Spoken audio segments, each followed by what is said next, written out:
Jim, are you going to sit with Carol?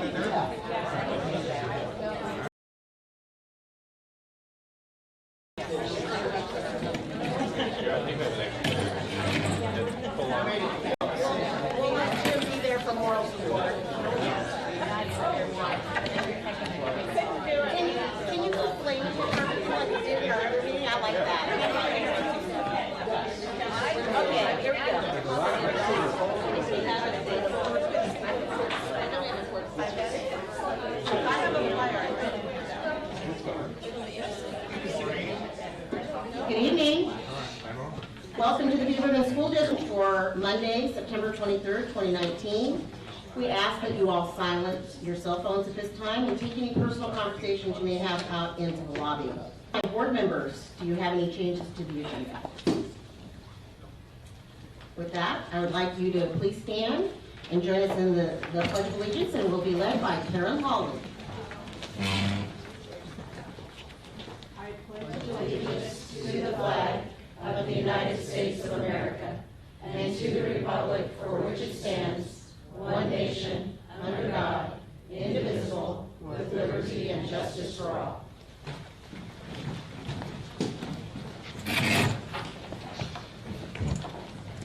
We're going to do things just a little bit differently with our first school board meeting of the school year here. We met in August, but this is our first one since school started. We're glad to see everyone here. But we're going to start off this evening with a very important subject, bond refinance and the PERS side accounts. And we have a great supporter and collaborator with our school district, Carol Samuel. So the floor is yours.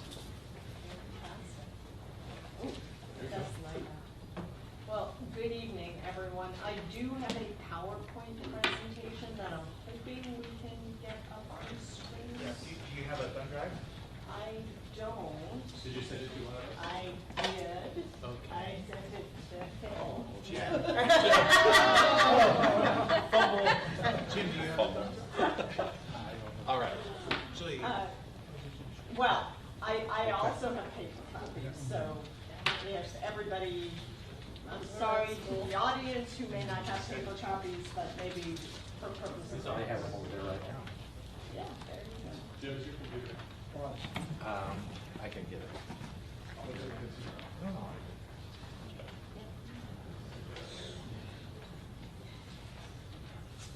Shall I proceed? Yeah.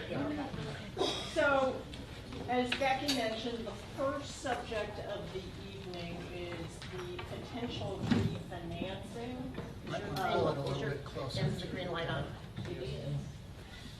How's that? There you go. Is the potential refinancing of two of your outstanding general obligation loans. What's going on here is very similar to what's going on in the housing market and other borrowing scenarios. Interest rates have been coming down rapidly over the course of the past 6 months or so, although they've been extremely volatile. Interest rates to go down is both economics, in that there is concern that we are entering a recession, and when the economy slows down, typically interest rates go down. It's also related to national and international events that cause investors to feel very uncomfortable in the stock market. Every time the stocks market is exceptionally volatile, it drives people to consider buying bonds for their portfolio because it's much safer. Two causes interest rates to go down. All of those factors contribute to interest rates being substantially lower than they were when you borrowed, both in 2012 and 2014. So that means that there are potentially savings to be realized that can be passed along in the form of lower taxes. One other thing to note is that refinancings present opportunities to take a look at your debt structure and given new circumstances. So those two things are opportunities that are before you. One final factor is that the federal government, in their wisdom, the Congress, when they passed the new tax law last December, said refinance bonds of this type, you could no longer do them on a tax-exempt basis, which is typically the way the school district borrows. What that means in English is that investors in your bonds typically do not pay either federal or state of Oregon income tax on the interest income they receive. A refinancing done under this principles could not be done on a tax-exempt basis. The interest would be subject to federal income tax.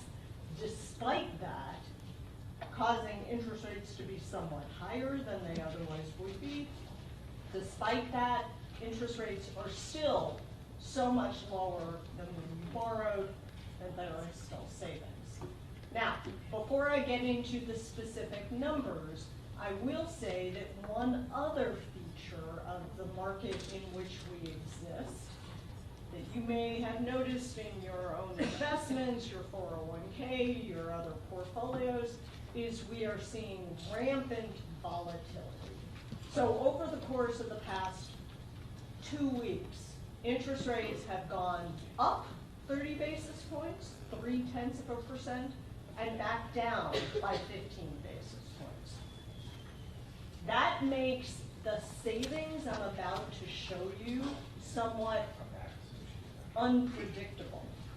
You know, when several of us got a couple of weeks ago, savings were much higher than I'm about to show you tonight, but tonight's savings are much higher than they were a week ago. So if you decide you want to go down this path, I would just say, hold on, be aware, it's a roller coaster ride, and if interest rates don't cooperate by the time you get to a place where you're ready to sell bonds, you don't have to sell them. You can always put the hold on it and say, I'm not going to proceed. Okay, so on the third page, there is a graph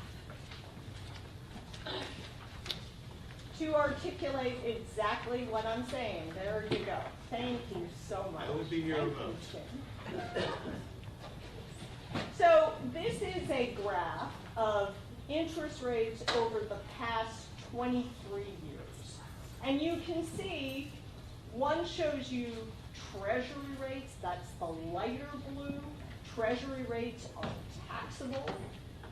The MMD rates are tax exempt, and they tend to go very closely together over the past 20 years. The inescapable conclusion is interest rates have been headed only one direction, and right now we are at the lowest of low points. If you look in the upper right-hand corner, you can see some of what I've been saying, which is the past couple of months have been extremely volatile, and they went down quite a bit, and now they're headed back up, except you can see sort of at the very tail end, the tip that shows they're headed back down. So, just put on your seatbelts, prepare yourself for a interesting ride. We can move on. So, which issues are we looking at? There are two that rise to the top of the list as having savings. The first is those that were issued in 2012. There's roughly about 7 outstanding, and the overall interest rate on those bonds, which seemed really low at the time they were sold, is just under 4%.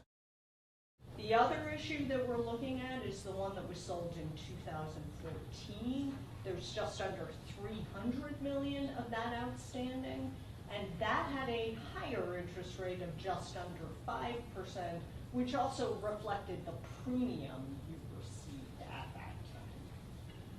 Next page. So lots of small numbers on this page. I'm only going to highlight a few. This is a summary of the savings. Starting at the very top of the page, the dated date, that's me being ready to sell this bond issue if the market cooperates. So the end of December is what we're looking at. If you look at the second block of information, second line, there's something labeled true interest cost. That's a measurement of the all-in interest cost associated with the refunding bond issue. So 2.62%, again, remembering that the 2014s were close to 5 and the 2012s were close to 4. That's a significant reduction in the cost. And at the very bottom of the page, you can see, second to last line, the net present value savings. That's taking the savings that you realize each and every year and discounting it back to what it's worth to you in today's dollars. So just under 19 million, pretty big number. Again, those of you who came to a meeting in my office may remember that 3 weeks ago, that was closer to 25 million. Last week, it was more like 15 million. So I'm actually feeling really good about this number. Under any set of circumstances, by typical measurements, this is considered a healthy refinancing. And I measure that by the very last line that says percentage savings of refunding proceeds. It used to be the case that under Oregon law, that number, which takes the present value savings of 18.6 million, divides by the amount of bonds you have to sell to get it, to come up with that percentage. Under Oregon law, it used to be true that that number needed to be at least 3%, otherwise you could not move forward. That law was of reasons a couple of years ago, but I still think that's a pretty good guideline. You could choose to do it if the savings were 2%, but from a prudent financial standpoint, you wouldn't want to because you could always refinance in the future. So, from that perspective, this is still a very healthy refinancing, and hopefully interest rates will go back to the low of lows such that the number is closer to 20, but either way, it's still a prudent thing to do and significant savings to pass through.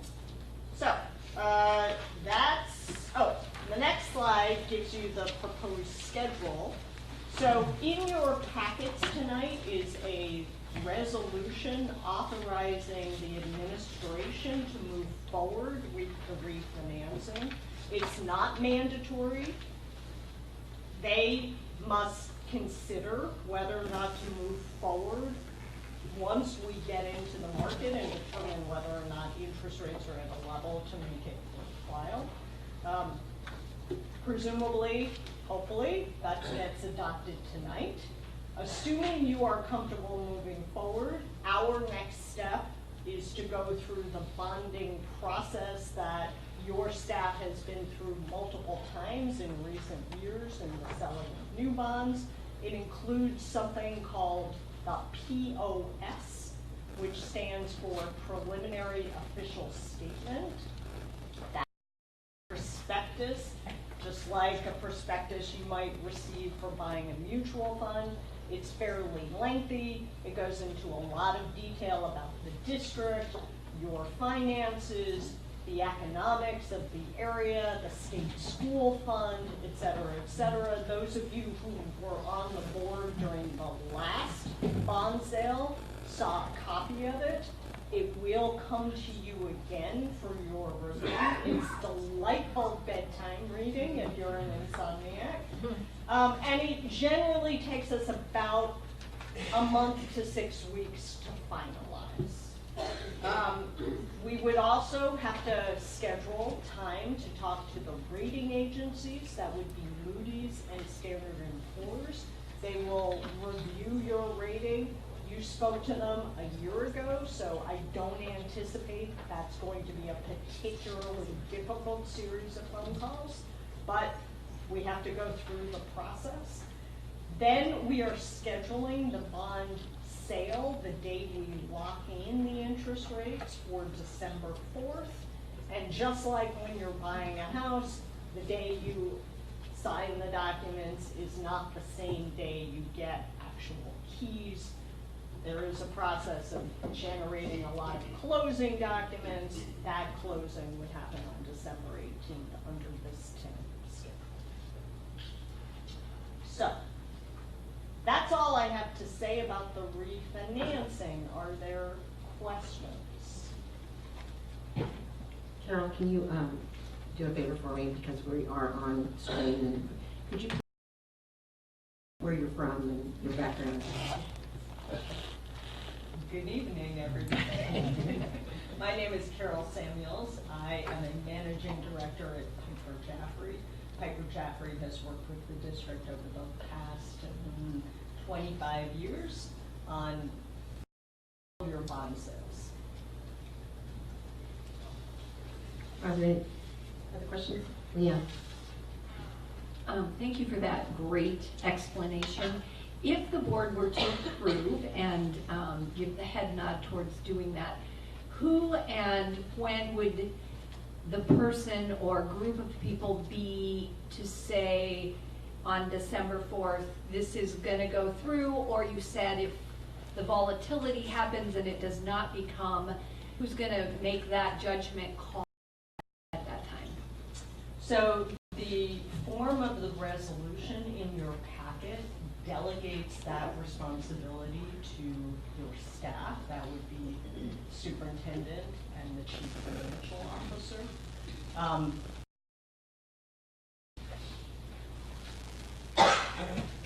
Any other questions? Susan? Well, and this is, as I'm completely ignorant on this topic, so I apologize if this is like simplistic questions. You refinance, does that change the date that we would finish paying off the bond? And did I hear you say that this might change that our constituents pay? So, question first. As I said before, refinancings can present an opportunity to restructure your outstanding bonds if there are other goals that you're trying to meet. One caveat: under Oregon law, you are not allowed to extend the term on the bonds. You could shorten it, you could rearrange it, but you cannot extend it. So, second question, the savings, it's good news, bad news, is not delivered to the district for the district's use. What happens is it reduces the annual debt service on the general obligation bond, which is translating into reducing the tax levy. So it would reduce your neighbor's tax bill.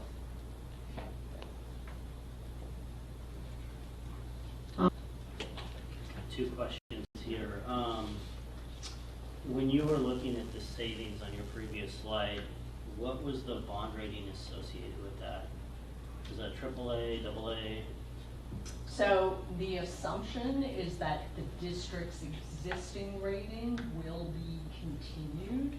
And the district not only has 2 ratings on its own, but it qualifies for a state of Oregon program. This is a more complicated answer than you're looking for.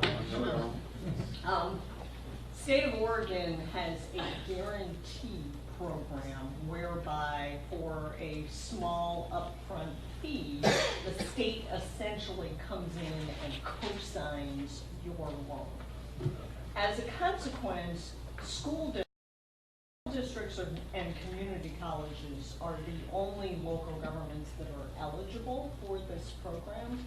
As a consequence, GO generally carries the state's rating as an umbrella, and the state's rating is the second highest rating that's available. That's a AA1 from Moody's. The highest rating is a AAA. Plus, for a district like Beaverton that has a very strong underlying rating, it's financially prudent to also get your own underlying rating, and your underlying rating is a AA2. So that's a pretty golden package from an investor's standpoint. AA1 overall, AA2 underlying. And that's what we assume. And were that to change, graded or something in the process changes, what would that do to the economics of this? Would that move us below that 3% threshold? Well, of course, all things being equal on interest rates and the market not creating massive volatility, any downgrade would put pressure on interest rates. It depends how big the downgrade is, and it depends on the reason for the downgrade. So, are you telling me something that maybe I should know? No, I'm asking a hypothetical question. My sense is, first of all, when districts get downgraded, they tend to get downgraded by small notches. So it's unlikely that you would go from a AA2 to, say, an A2, because you would have to skip through AA3 and A1 to get there. If you go to a AA3, which would be the next level down, the differential in interest rates is actually not that great. So here's the second question. Yeah. Will this move, or is there a way to do this refinancing that would provide us with additional bonding capacity when we go up for our next bond? As I said, there is the potential to restructure your existing bond. So possibly, within a certain levy rate capacity, you may be able to move things around to allow you to reduce the levy rate in specific time periods that may be helpful. In a significant way? Well, potentially. Thank you. You're welcome. Any other questions? Is there anything that, We need to ask when this comes up as a discussion topic for next month. Is there any other data, any other information that you would like to see? And if we come up with other questions between now and then, I'm sure that we can pass them on to Jim, who will get them to. He knows where to. I'd be interested in learning more about the bonding capacity and what that could do to us in the future. Would that be possible, Carol, to get us some modeling on? Okay. I do have a quick question. Sure. I'm concentrating on this volatility that I know is very undetermined and nobody has a crystal ball. So if the volatility is such that on December 4th it's not prudent to do this, will those that have been authorized to give the head nod just kind of keep their eye with you on this for a point in time, which I assumed, I just wanted to make sure I asked that for that time period that would make it prudent should they fall again and we go out quickly? So typically when you go through a refunding cycle like this, where the market is super volatile, it is not unusual to get to the date you've selected for a pricing and decide it's not feeling good today. I really like when we were talking about 4% savings, 3% or 2.99%. I feel like we're leaving money on the table. So then what we do is, because we're ready, we put the issue on the shelf and we monitor, and we're much more prepared to strike when the market returns. Yeah.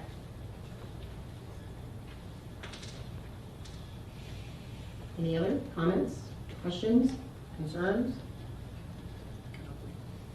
Okay. Go ahead and go right into the per side account. Okay, this one, I probably should have led with this one because I always like to end on a positive note. Talking about the refinancing made me happy, hopefully it made you happy, and try and retain that sense of happiness. Okay. Well, there is an opportunity here which is unusual on this side, so. Okay, so this part of the conversation is a very narrow focus on something related to PERS. Several of you attended sessions that I've given at OSBA where I spend an hour and a half talking about PERS. The good news is this is only going to take me 10 minutes, and I'm only focusing on one fairly straightforward concept, which is that PERS and the governor and the legislature are trying to encourage you to set up what are called side accounts at the PERS system. And if you could go ahead and go to the next slide, let's talk about what side accounts are. Basically, they are fancy names for savings accounts that are created at PERS by employers where you make a deposit and PERS comes up with a drawdown schedule of that savings account that can be used to the benefit of the school district. It's drawn down typically over a 20-year period, and each drawdown reduces the amount you have to send them as part of your regular pension payment. Credit they give you is called a rate credit, okay? The money is invested with the rest of the PERS fund. PERS is invested in a wide variety of both very straightforward securities. They're invested in bonds, they're invested in treasury bonds, they're invested in corporate bonds. They're also invested in the most exotic of exotic equity products. They're into arbitrage, they're into commodities, they're into blue chip stocks, but it's a very varied portfolio. It's about a $70 billion portfolio. But it's exposed to what my finance professor said is the fundamentals of finance, which is there's risk and there's reward and there's a relationship between the two. We'll get to the positives and negatives on that. You are eligible to fund a side account with either cash you have on hand, or you could borrow to set up a side account. And in fact, the school district has borrowed fairly significantly over the past 15 years and already has 2 side accounts that were funded with funds.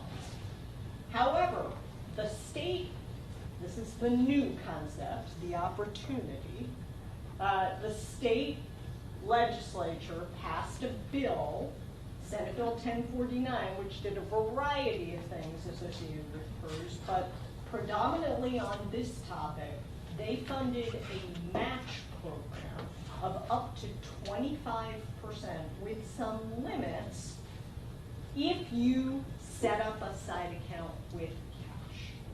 So they, up to a limit, be willing to fund 25% of your deposit, okay? Whether funding a side account is a good idea or a bad idea is a measurement of opportunity. What is the money invested in currently? If it's invested in the local government investment pool, chances are it's earning somewhere around 2% on average.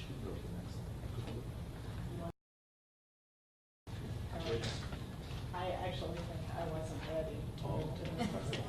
I thought you were getting ahead.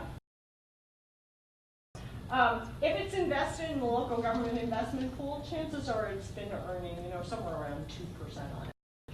If you send it to the PERS fund, PERS historically has much more robust returns. As you can see in my final line, the average return between 1970 and 2017 was over 10%. So this might seem like a no-brainer. Why wouldn't I take it out of a 2% investment and send it to PERS? They're going to earn 10, except there are no guarantees. Okay? All right, now, thank you. All right, let's talk about some of the rules and regulations of the new state match program. The legislature named the matching program the Employer Incentive Fund. It was actually created back in the 2018 session. They didn't fund it, so it's kind of that's a great idea. But in Senate Bill 1049, they funded it with $100 million. Theoretically, that's not a one-time deal. They also said that they would continue to put additional resources in this fund, mostly from sports betting, grand plan for the future. That's not unknown amount at this time. So for these purposes, you might want to assume that the $100 million is it. As I said, the match is up to 25% until they run out of money. And the deposit has to be from cash if you want the match. There's a minimum deposit of $25,000. I will tell you that PERS staff say, please tell people don't give us a deposit of $25,000. So don't go that low. There is also a maximum. The maximum is equal to 5% of the employer's UAL, which is their share of the shortfall, or $300,000, whichever is greater. And there is a prioritization, which unfortunately Beaverton does not fit into, whereby those employers that have an unfunded actuarial liability of more than 200% of their payroll get first shot at the money. Then within 90 days, they will open it up to the entire employer community. They open the prioritized application window on September 3rd. That runs until December 2nd. And that's when you could put forward an application if you were interested. I will note that applications are first come, first serve. So it might be kind of chaotic on December 2nd, depending on how many employers apply. There is a application process that has been laid out on the PERS website. It's not that complicated, but it has to be filled out that morning. So if your staff is charged with doing this, they should get up early. You have 12 months from the date of the application to actually fund the account, so you don't actually have to come up with the money on December 2nd. You have until the following December to come up with the money. And you have a choice of getting an immediate rate reduction, in which case you have to pay for an actuarial analysis, and there's a whole timeline associated with that. Or if you don't feel the need to get an immediate reduction in your PERS, will hold the money and continue to invest it. So from a compounding perspective, the longer you can, potentially the better. If you don't need the credit immediately, chances are it will be 2 years later that you'll get credit. September 18th, PERS prioritized period on September 3rd, so it's been open for 15 days. And the good news for all of you who are non-prioritized is actually very little of the fund has been committed. As you can see in the last line, they have about $85 million of the $100 million left. So there's still juice in this if you have the capacity to take advantage of it. Okay, so let's talk about Beaverton's situation specifically. At the last measurement date, which dates from the 2017 calendar year, that's the latest data we have, of the $26 billion unfunded liability was about $425 million. So, really big number. Based on the limits that the legislature put in Senate Bill 1049, your maximum match is $21 million. So if you had $400 million, they're not going to give you 25% of that. You would have to come up to recognize that $21 million match. You would have to come up with $85 million in cash. Anybody think you have that kind of money? Come on, Jim. Well, we have the cash. Yes. Right. Yeah. Your share, your percentage that's relevant, UAL divided by payroll, is not at the 200% level, it's at 164%. So you're not eligible to be in the prioritized group. You are eligible starting December 2nd. And as I said before, as of right now, there's a fair amount of the initial deposit available. You only have to throw in an application to get in the queue. Okay, you don't have to come up with the money. So could you put in an application and change your mind? Yeah, they will have a waiting list of other jurisdictions behind you, or it may be that you end up on the waiting list depending on how hot the demand is. Again, you have a year to fund this. If you assume what the PERS actuary assumes in all of his calculations, that the fund earns annually 7.2% each and every year, and that your payroll grows at 3.5% per year. Again, these are very static assumptions that are built into the model that they recognize will not be exactly what happens. By putting in a deposit of $10 million, you would save roughly 1/3% off of your payroll rate. So we're not talking about a huge reduction, but it's not nothing either. One piece of good news I can share, as I said before, Beaverton has 2 side accounts currently that were funded with bonds. And I just asked my staff to come up with how much you've saved to date, because I wanted to feel good about it and I thought I would share it with you. Estimated savings, actually these are not estimated, these are actual savings to date from your 2 bond issues is over $50 million. So timing is everything, but your timing was perfect. Okay, so what might you think about in terms of should I do this or should I not? Again, in order to qualify for the match, you have to come up with cash. The cash itself could be set up and invested on your own. You do not need to send it to PERS in order to get a reduction in your rate.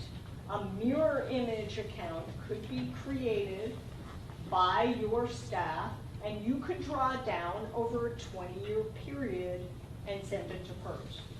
The big difference then is not in the corpus, but rather in what you assume the investment return is going to be. So that's one consideration. If you think we're about to go into a recession and the market is about to fall into the tank, you are exposing that fund, if you send it to PERS, to more risk at PERS than you are if you hold on to it and it's invested in T-bills, okay? But this is a long-term play, and if you are fortunate enough to get a 25% match, that's like getting a 25% return right out of the chute. So that's a pretty good deal.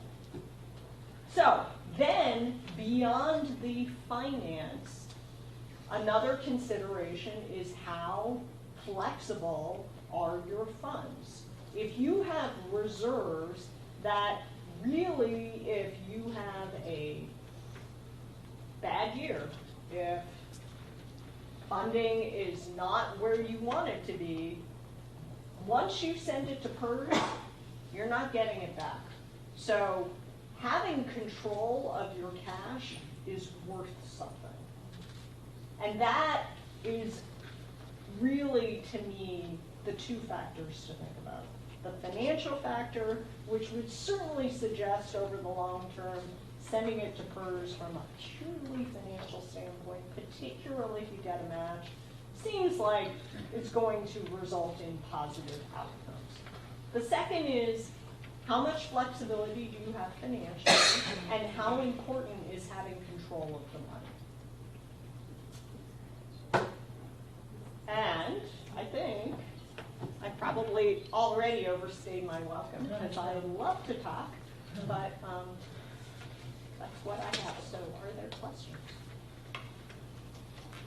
Thank you for walking us through a very complex, and this is the second time I've heard this, and the third time I've heard it in a couple of months, and you do a great job trying to make a very complex issue. But with that, I'm sure there must be questions. Tom? So currently we have a Supreme Court challenge to HB 1049. Is this part of the bill severable from the challenge? Yes. So the elements of the bill that have been challenged all pertain to reductions in benefits that employees might experience. This is not one of the items that's been challenged. Okay. So we wouldn't have an issue with the Supreme Court ruling where they step into this part of the bill? Correct. Okay. I'm thinking about the dynamics of this, and I'm not sure if I'm going to get this right. It's a little complicated. But I think, the big assumption here is that we'd have to debt finance it, right? And we're looking at the difference in the reduction. Has to be cash. You can't finance it. To be eligible for the match, it has to be cash. Okay. Interesting. Okay. Then I'm going to rethink.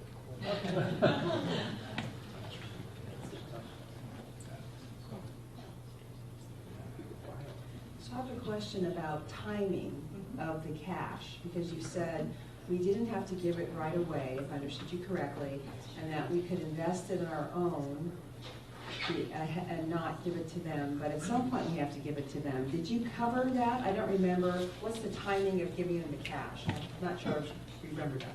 So, in point of fact,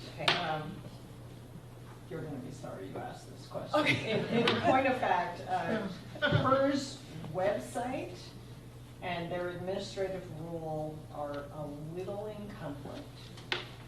Their website says that you have to provide the money by August 31st. The administrative rule says within a year. So they are still working through the exact details, but whichever they select, and the administrative rule they currently have is a temporary rule, so they will be modifying and adopting it permanently. You certainly have until next summer to come up with the money. So you could put in an application on December 2nd. and then see whether or not you get a match, see where you are on the waiting list, see how your finances turn out, and then make the ultimate decision down the road. Thank you. Superintendent Browning? So Carol, to be clear, you mentioned if somebody, our district decides to do this, once they do it and the state provides the match and that starts taking place, it does buy down the rate that the district is expected to pay each and every year. So the district will be receiving additional funds throughout the process that they can use. The district will experience a lower charge, which effectively is like receiving money. A reduced expenditure. Yes. Thank you. Leanne? So in a world where all cash is available, we are eligible to put in anywhere from 0 to 85.3 million. Has there been an average percentage of those that are in the first category that they have done? I'm looking for what other districts are thinking about doing or have attempted to do, just as a comparison, though I know that those are probably quite smaller.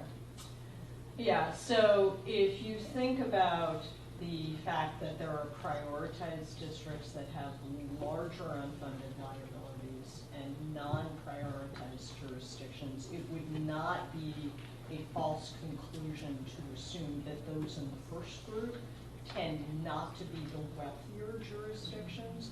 So I can provide a list. It's posted on the PERS website, and I looked at it this morning. The largest deposit was from Lane County, that for whatever reason is prioritized. They put in a $10 million application.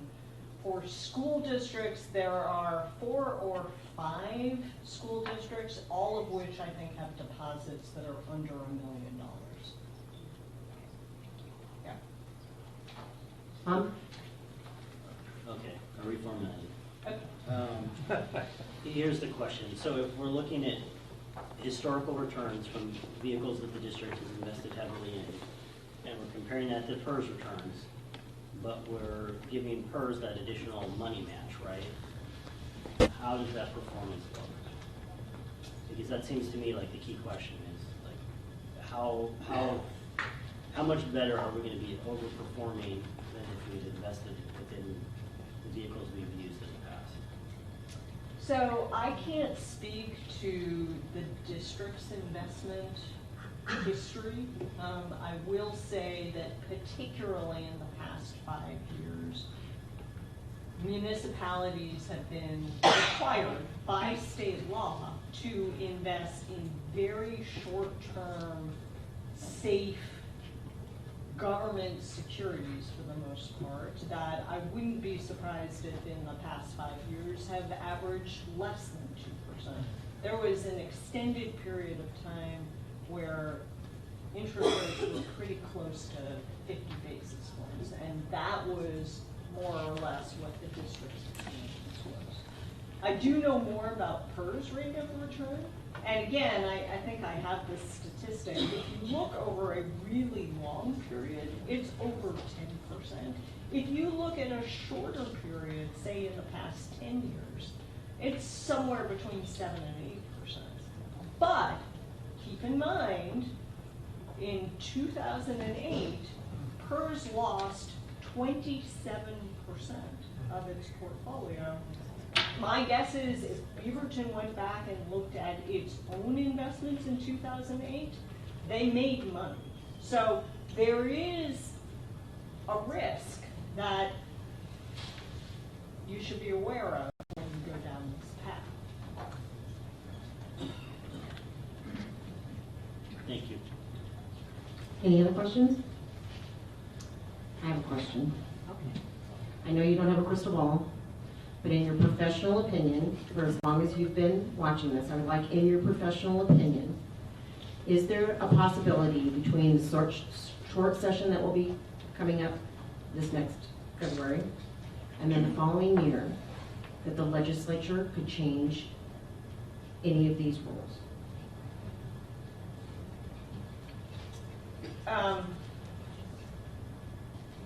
In my crystal ball, which Professional is, opinion. in my professional opinion, really the person who has much more expertise on this subject is to my right.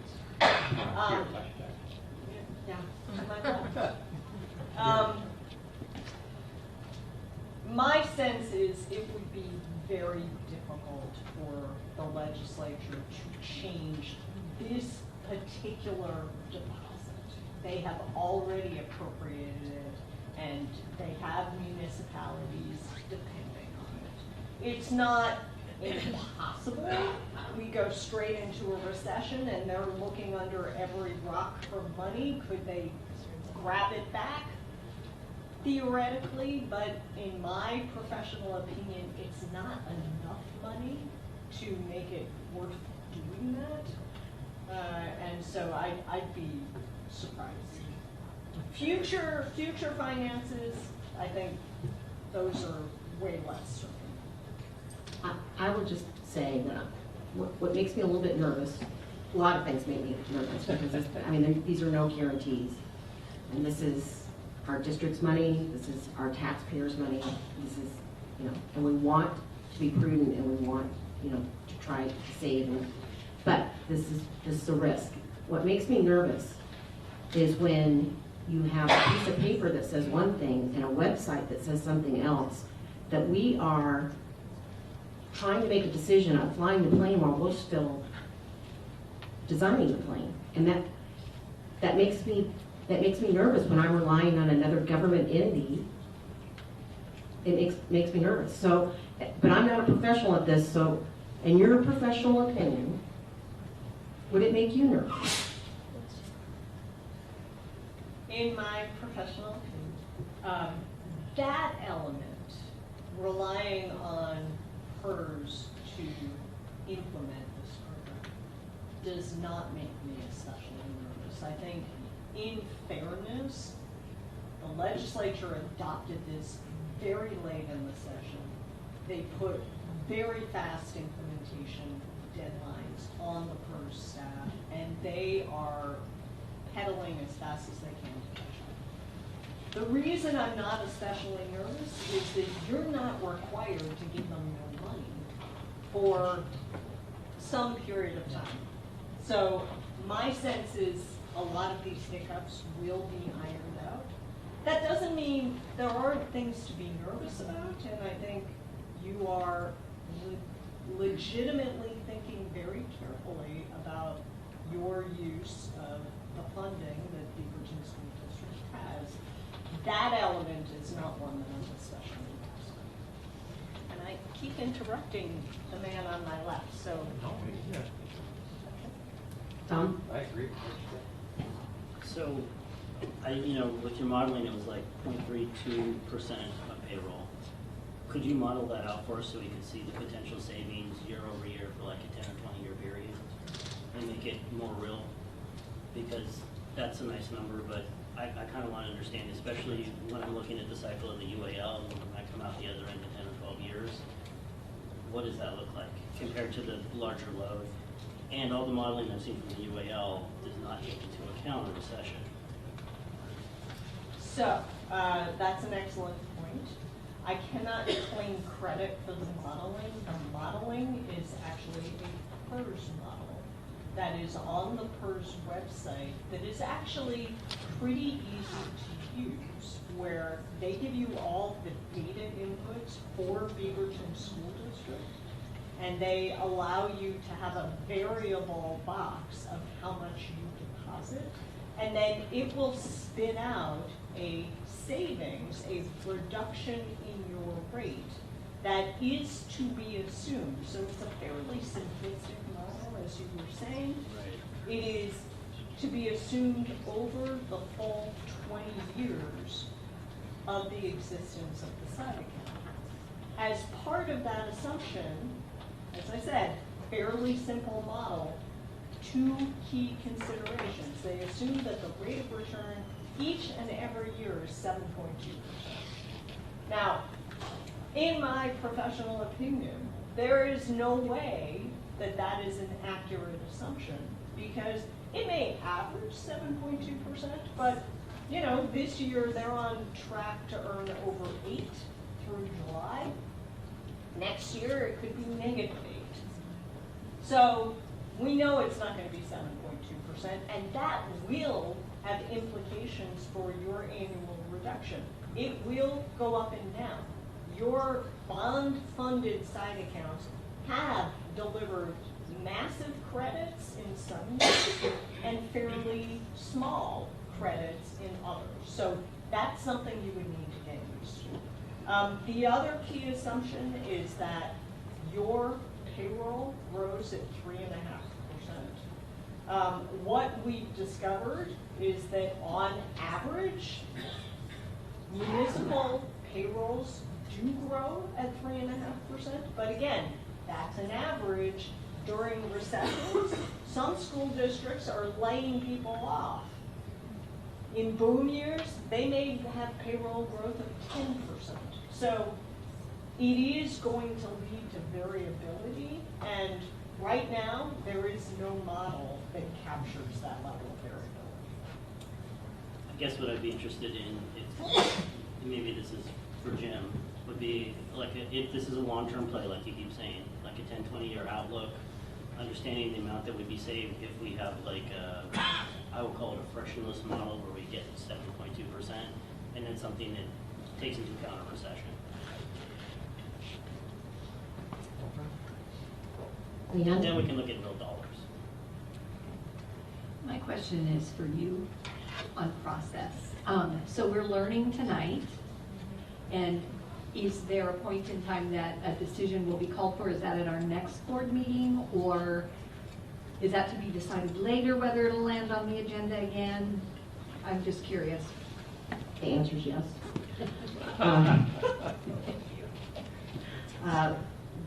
This is something that the Finance and Investment Committee is also looking at. We have to discuss, timing, but first we have to at least get the idea out there and get the board educated before we even talk about next steps. So it had to start somewhere, and this is why we brought Carol in this evening to do that. So we've started that discussion and started that thought process.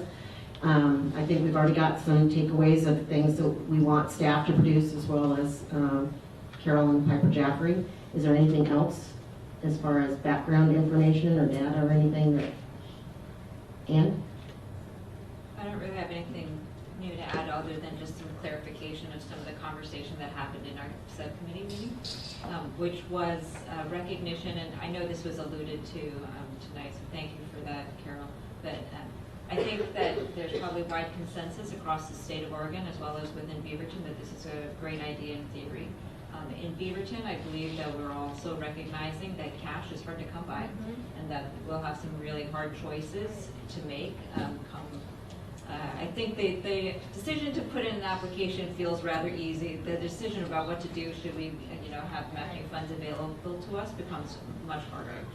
And so as a committee, I know one of the things we'll be looking at in more detail is what would the implications of different amounts be to Beaverton, because we don't have $80 million sitting around waiting to go fund some of our first UAL as much as we would like to. So I think that's the kind of thing that we'll be bringing back for the board to look at in more depth.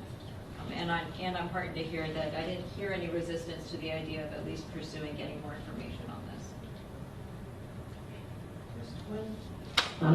Just one quick question. You probably covered this, but I always think things necessarily are not absolute. There might be some gray areas involved in that. So is it an absolute that we have to give the entire amount to get a savings, or can we get a lower percentage and get a lower reduction? So the reason, the answer is you can do a lower amount. down to a minimum of 25,000. Okay. Which purrs really good for homeowners. I know, but still, I just want to know, thank you, because there's always no absolutes in government. But as a rule of thumb, you guys, the reason we looked at a $10 million deposit saving you 1/3% is not because we assume you have $10 million, but because you can extrapolate pretty easily. So if you put in $1 million, that's going to save you 3 basis points, or 0.03%, off of your payroll rate, which is currently, do you know? Yeah, it's probably in the 25% range, so it's. So I guess a follow-up to that is I would just be interested in what those variations look like and what impact that would be to our budget.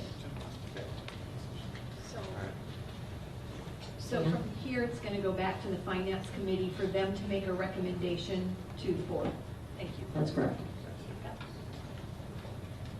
Okay. Any other questions? I thank you for taking time out of your night to come out and explain so thank you very much. Appreciate it, Carol. And you know where to reach me if you have questions. And with that, we're going to move into the rest of our board meeting here. We're going to go into public participation. The school board welcomes public comment. If you would like to address the committee, there are yellow cards out in the hallway, and you can give those to our recording secretary here in the corner. We'll bring them up to us. Our vice chair, Eric Simpson, is going to call your name and then call someone who is up next, so be ready to come forward. You will have 2 minutes for testimony. It's rotated by topic, and we're going to go until there's 2 minutes, and we are in your clock, and we ask you to stay within your 2 minutes.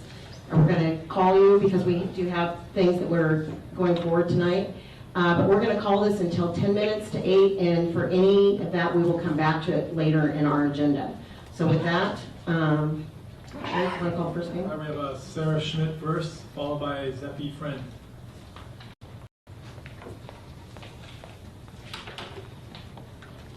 All right. Good evening, Superintendent, body members of the board. I'm Sarah Schmidt, president of the BEF Education Association. Over the last couple of weeks, we have had some additional staffing that has been allocated to alleviate some pockets of really large class sizes and caseloads. I wanted to say thank you to those who have acknowledged that having classes of 35 to 40 and sometimes more is not acceptable. We know this isn't enough to address all of the issues around class size and caseloads in our district, and I have no doubt that this will be an ongoing conversation for us over the course of this year. I wanted to speak for a moment about the Student Success Act process. Our members are looking forward to meeting together with parents and community members at the upcoming meetings, community meetings, to discuss what's working in our schools and identify the biggest gaps in our system. As educators who are working with students every day, we see the cracks in the system that our students are slipping through, and as practitioners of the work, we are ready with lots of ideas for how to make improvements for our kids. It is an exciting process to be undertaking, and we're also looking forward to having some authentic engagement opportunities between educators and parents and our community members that is built into the Student Success Act process.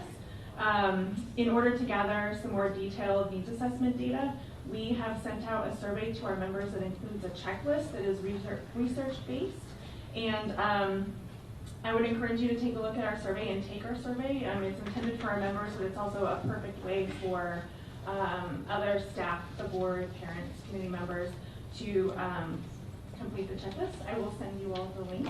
And lastly, I wanted to share a message for not just members of the board, but also our members of the BEF Education Association and our broader community about the importance of us as educators being lifelong learners too.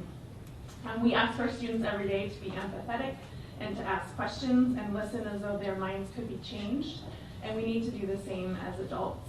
This fall, our teachers and students will be digging into some new health curriculum, and standards that are more inclusive of our LGBTQ+ community and provide a more modern and comprehensive health education. In addition, I'm very grateful Superintendent Grotting has publicly made a commitment to some deeper equity work in our district, to work that seeks to explore and dismantle systems that have created inequities and opportunity gaps for students. As we move forward in this critical work that can really challenge us as educators and as people, we need to be willing to learn, to ask questions about our own practices and patterns of thinking, and to empathetically listen to the experiences and stories of not only our students, but also of our colleagues in the system. And it is our shared responsibility to create and maintain safe, welcoming, and inclusive school environments for all of our students and for staff. So I look forward to seeing some of you, I hope, tomorrow at the community conversations and having an ongoing dialogue. Thank you. Thanks, Sarah. Zeffie Friend, followed by Natalie Maxfield.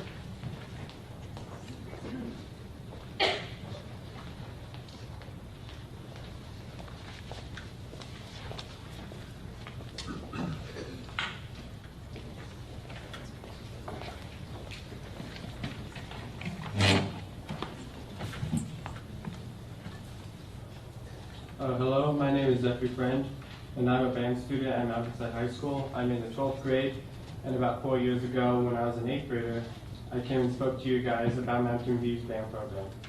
And now I guess you could say this is a bit of a follow-up to that. I'm honestly so glad to see that Mountain View finally has an everyday band program for the 8th graders, and what I hope that will be to them. I thank you guys and Mountain View's principal for that, for helping to build that out. And I hope that in the coming years, you guys will help support Mountain View and all the other band programs in the district.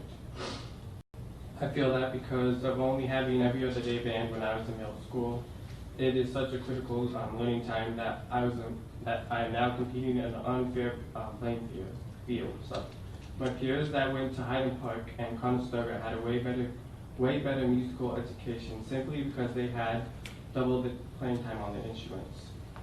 When I first learned to play trumpet, which is my main instrument, to no fault of my own or my teachers, I learned how to play the trumpet incorrectly, and so for the first 4 years of playing, I was developing bad habits, and my teacher had more, had my teacher had more time with us, she may have caught my mistakes and corrected it early on, but instead Mrs. Zander, my current band teacher, caught it during my sophomore year, so the summer before my junior year, I worked on correcting it. But when I was correcting my playing, my range dropped at least an octave and a half, and I'm still trying to recover from to this day, but it's a losing battle. I hope that after hearing this, you guys will realize that how significant everyday band is, and I pray that sometime soon you guys will restore everyday band to every middle school, so that no kid is being educated less than he or she deserves. Thanks for listening. Have a good evening. I really appreciate Kristen Jolly.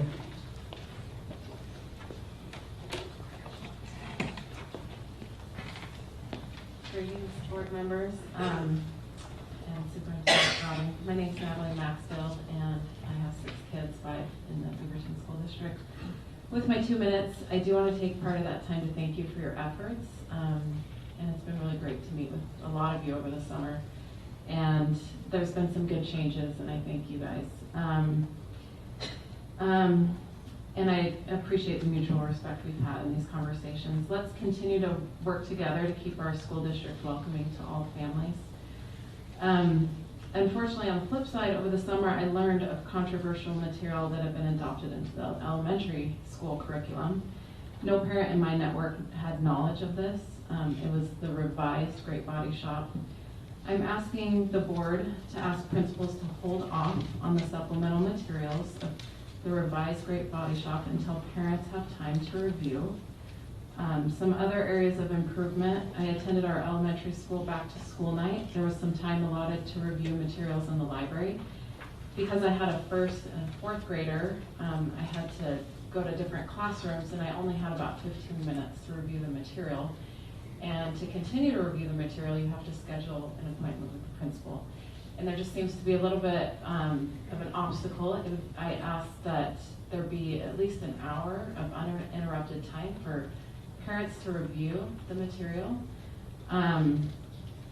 And Also, give opportunity to opt out without viewing the material as per Oregon law. After reviewing the material, we thought the teachings would begin in December, but to our surprise, we received a newsletter over the weekend that health lessons would start the next week. This doesn't give parents time to review and opt out. This doesn't need to be rushed. We're not wanting to do damage control. These are sensitive topics with many different beliefs, so we need to figure it out before rolling it out. Same as as Becky was saying earlier with designing the plane and flying the plane. We just need to take time to roll these things out, to be sensitive to all the beliefs in our community. Thank you. Kristen Jolie, followed by Shushi. Hi, my name is Kristen Jolly. I have a son who's a sophomore at Westview High School. I've met with some of the district leaders over the summer, as has Natalie Maxfield, and we really appreciate the efforts that you've made. As concerned parents, we still have some concerns about the sex ed health curriculum. I feel like a lot of it is sexually explicit and age inappropriate. For example, what BSD is using for grades 6 through 12, which is called the 3 R's. Abstinence is mentioned 11 times in grades 9 through 12, while oral and anal sex is mentioned 103 times in grades 6 through 12. Why is the district promoting sex instead of abstinence? Because we all know that safe sex for teens is a misnomer. BSD codes allow parents to opt out, but at the back to school night at Stoller, parents were told they had to view the before opting out. They had to schedule time with a principal and read over the material first before opting out. I wonder, why are there barriers? Do these obstacles benefit the families? Are you afraid of what parents will discover if they actually read and have the time to read over all the material? I feel this will keep the most vulnerable families unaware of controversial sex ed content. Parents who are working 2 to 3 jobs don't have time to come in. Parents who are ESL will need an interpreter to read the material. These requirements are insensitive to the needs of vulnerable families. And there's no law that requires parents to read the sex ed first before opting out. Thank you. Thank you. We have Shushi Chakla, followed by Colette Casanelli. Sorry if I screwed up your name. Oh, wait a second. I coach your son. Great triple jump. Good evening. I'm Shuchi Chawla, and I have 2 kids in the Beaverton School District. I'm a certified mindfulness instructor. Recently, Senator Merkley introduced the Elementary and Secondary School Counseling Act, which is a wonderful thing for mental health care. And I'm proposing that we go further in that regard for the district. Mental and emotional fitness can no longer take a backseat to academic excellence and physical fitness. In fact, in order to achieve excellence, we need to be mentally fit. And so what I'm advocating for is mental and emotional fitness training be part of the school curriculum offered to all students. Developing mental fitness is very similar to developing physical fitness in that it requires the right training and regular, frequent practice. We don't wait for students to become physically unfit before offering them physical education. So why do we assume in challenging and stressful conditions will be able to manage all of that well without the right training? So mindfulness training has been making significant strides in the education domain, backed by scientific research, and its long list of benefits include reducing anxiety, helping manage stress better, better attention, focus, emotional regulation. These are skills that are crucial for student success and I know that's something that we're looking at in the district to improve. Additionally, this curriculum is simple, adaptable K through 12 with the right training, and it is really low impact. At a mindfulness professional development session that I held for teachers in a high school, one teacher summed it up very simply, saying, this is something that should be mandatory for students and teachers. Take the discussion forward on this. Thank you so much for your time. Thank you. And last is Colette Casanelli.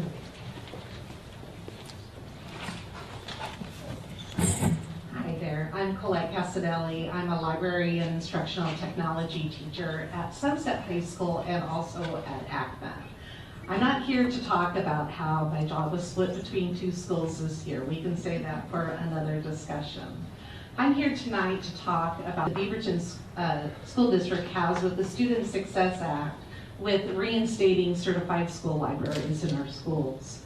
Back in 2010, the state legislature outlined what a strong school library program looked like, and they have very descriptive language in the law.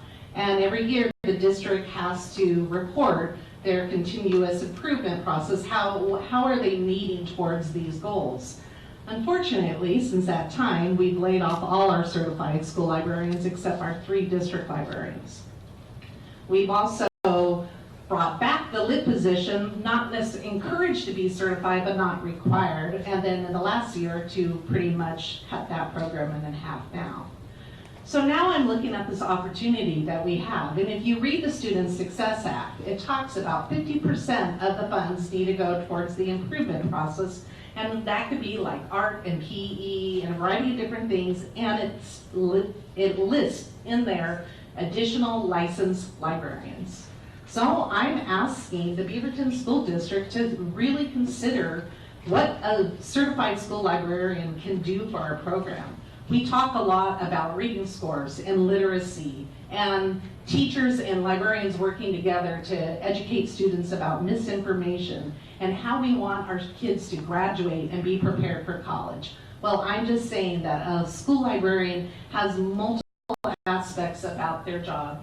They are one person who can see a variety of grade levels and can have input in a variety of different areas. So I'm asking the board to direct the Student Success Act members to really consider that as something that we are looking for. Because 6 years ago, or 7 years ago, I wasn't here, but a board member promised that we would bring the librarian positions back. And so I'm hoping that you would really consider that. Thank you. Thank you. Okay, with that, we are going to take a break, and we will resume at 8 o'clock to finish the agenda.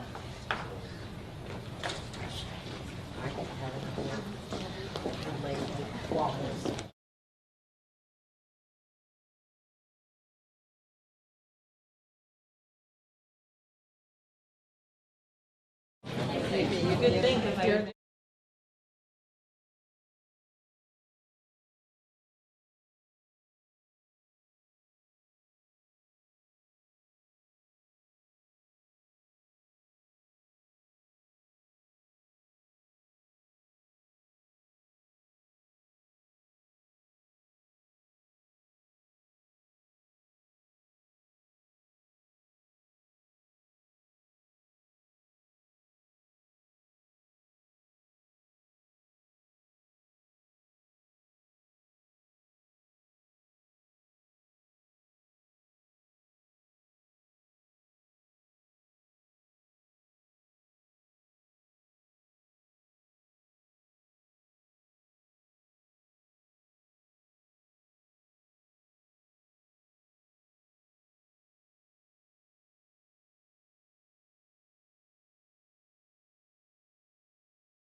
And of special happenings there was we had 3 students from ACMA get up and talk about what it meant, number one, to lose their building, but to be and look forward to going into a new building. And what they came through was really not about the building, it's about the people in the building, and they will create a new history. Also wanted to, Principal Page had a great speech, and also thank our chair, Becky Timchuk, and Ann Bryan for being there also to represent the board. You've heard some talk about the excitement around the implementation of the Student Success Act, and our team that is being led to, our Planning Forward team, being led by Deputy Superintendent Hansman, along with Maureen Wheeler, John Bridges, our business CFO, and diligently to engage multiple stakeholders to really engage our diverse community. And so they've been working with our multilingual department, our special ed department, and really what this act is for, it's really to help our most vulnerable students, our students that are currently not being served in the way to make them successful. And that's really what this act's about. And so we're excited to get feedback from our community. I believe Maureen told me we have like over 1,400 responses right now from community members. And we're hoping that that's going to be in the several thousands by the time we complete the process, and then try to finalize what's the best way to spend these funds in order to make the biggest difference for our most vulnerable children. Also, if you haven't read on the news or been in our organization, we had to move our entire West TV Elementary School to Timberland School due to some rain damage and a leak. But I just want to say, safety of our students and staff was first. We wanted to make sure that, number one, their air quality, that they're in a safe environment, and we want to make sure that that happens before they come back in. Exciting news is we've already got back some of that indoor testing, and it's came back that there is no significant issues with the indoor quality. They're out so our contractors can work full-time as long as sun shines. And when you think about, I don't know if we've had a summer here this year, definitely our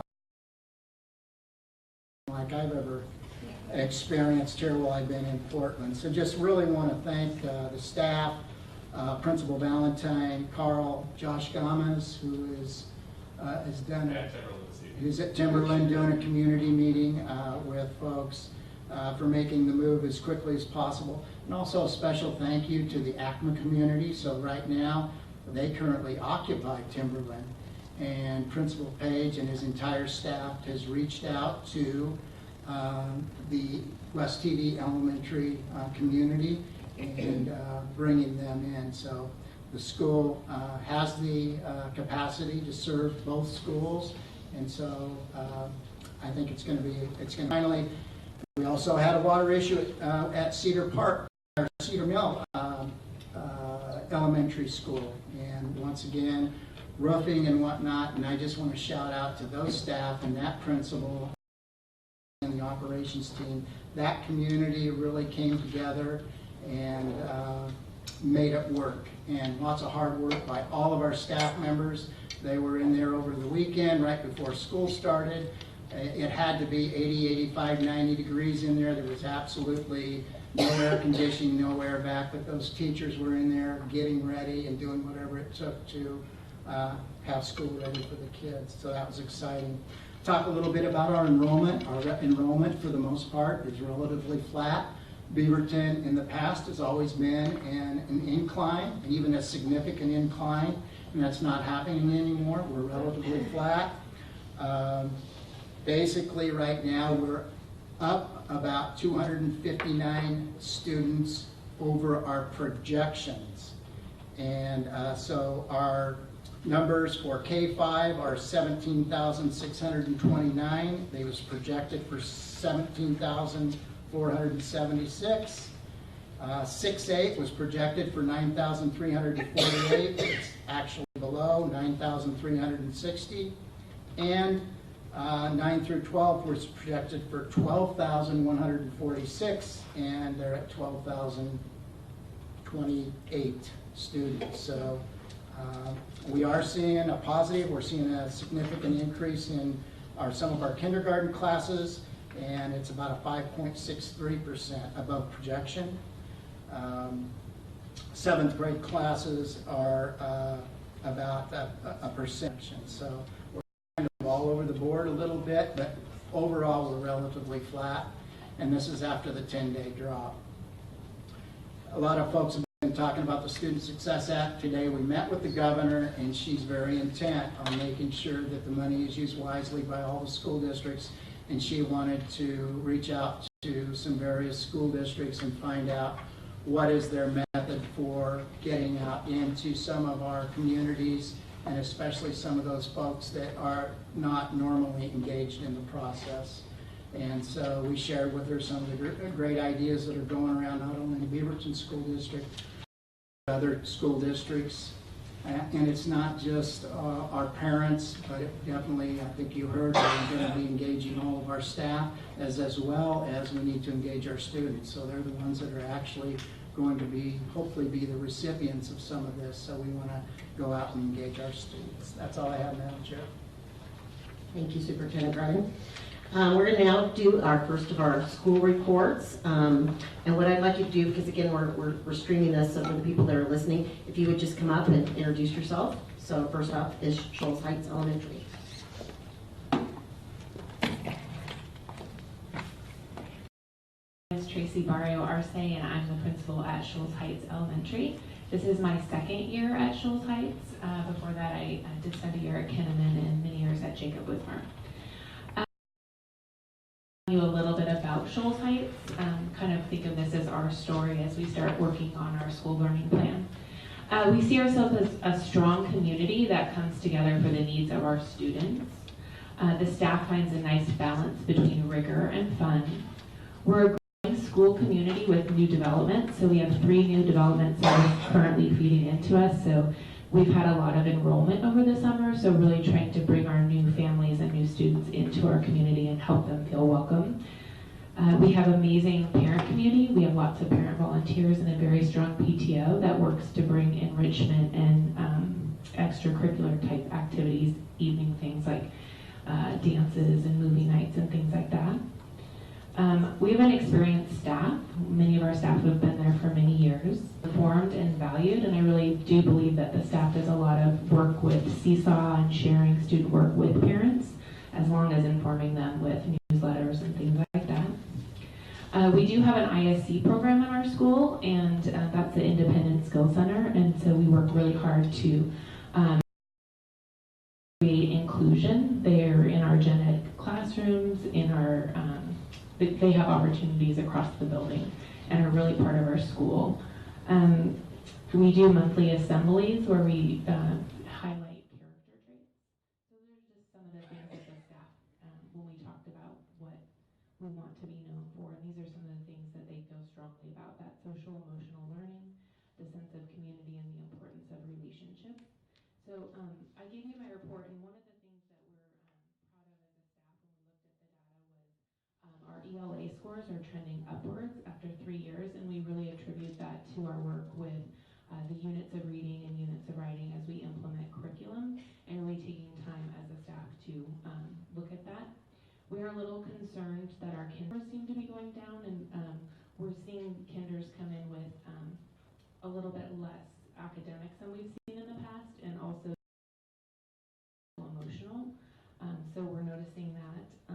Our math scores are something that we're concerned about, and we do note that our 5th graders have had 3 different curriculums, but that's not an excuse. It's just something as we're moving forward to really look at how can we bridge some gaps that they may have had. So really looking at professional development around math and curriculum implementation as we move forward. One of the things that Tom, if that's okay if I, was the student success coach. So we really rely heavily on do find it extremely valuable. One challenge is that we only have a half-time allocation, which is very challenging when we have nearly 600 kids with our ISC program. So we have a full-time counselor and a half-time student success coach. So our student success coach does lessons in classrooms, but also does student support. So we created a system called a joiner and an SOS. So teachers can call if they need a joiner, which is someone to come because they think a student is starting to escalate, versus an SOS is, I need someone immediately. It's already there. So we try really hard to identify the escalation behaviors before they happen. You asked about room clears. So last year we had about 8 to 10. The previous year I wasn't there. I tried to get some answers, and we think they had more like 10 to 20. So we've been really training staff on how to recognize. We have calm corners. We now have the student success coach and counselor share a space called the Student Success Center. So it's a place where they can meet with children and do groups. So we're trying to build those things in and recognize in children before they get to that point. We have tried to remove the kid versus them getting to an escalation point where we need to do a room clear. We also have had classes go on track walks or movement breaks to remove the class before it's a room clear. So trying to do some creative strategies around that. Let's see. You had asked what could help with student emotional learning. Student success coach. I think that would be valuable in all buildings. I know that it's something we rely on, and when there's only one other person and myself, I will not let an SOS go without going there, especially if someone else is busy. So it's just nice to have extra support. Psychologist time, because I think that some of our kids that are experiencing a lot of dysregulation might qualify for those services. Thank you, Tracy. Are there any questions, comments? Leanne? I just wanted to comment and tell you that I recognized your students reporting that at least one adult cared about them being at 93%, and clearly something's working there, because as you will agree, that's really one of the most important things before the children can learn. So whatever you're doing, great job. Thank you for making the kids feel safe and included there. Ann? I wanted to just point out and applaud the work that you have been doing with your staff to ensure that professional collaboration and development was happening according to teacher need in a way that was working within the bounds of the school day, and also just making up for the loss of early release time, but still recognizing those needs for your educators in your buildings. Thank you for working with them to make sure that happens. Any other comments? I just like to say every time I visit, it's a great place to visit. You feel from the minute you walk into the front office all the way through, whether it be in the library or the cafeteria, a real sense of family, a real sense of belonging, and I think you really set a great tone as being the building leader there. And again, wanted to recognize, I think it is great that not only your students, but your parents feel like their voice is heard and that someone cares. So kudos to you. Thank you. Next, Mountain View Middle School.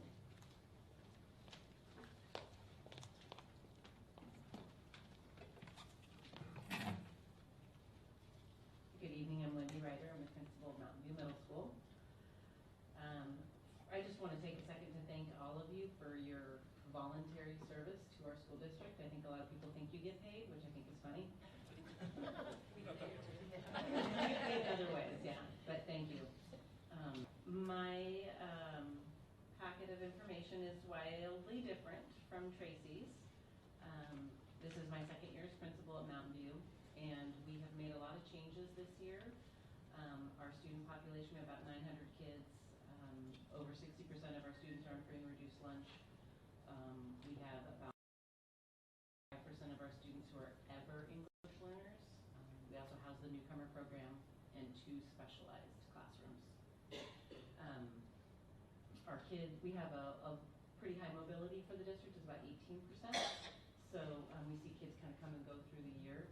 But we also have a lot of families in our neighborhood that the parents have gone there and now they're bringing their kids or their grandkids are coming through. So there is a really strong sense of community among the people that have been there for a while, which is really present in our community events, which we love.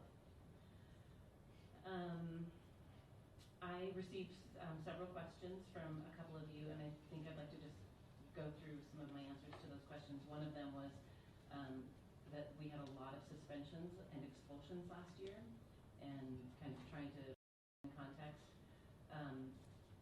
Just for the people who don't have the data, we went from like 200 and something to, I don't know. 861.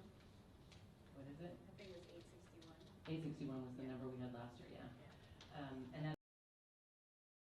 And we had 5 students that were expelled 6 times, 1 student twice, and they were really early in the year for those mandatory expellable offenses, and I don't know why.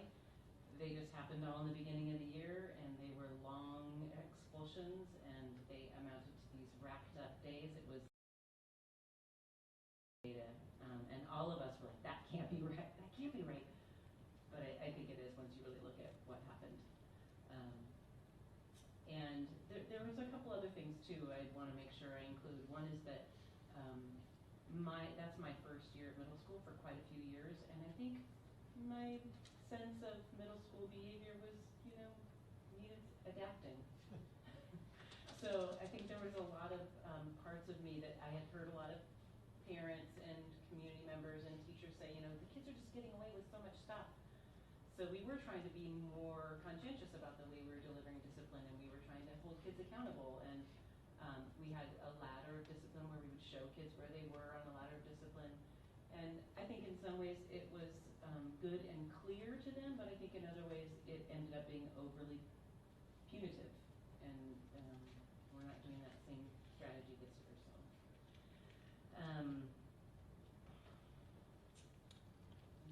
Another question was about our rates of discipline for insubordination and disobedience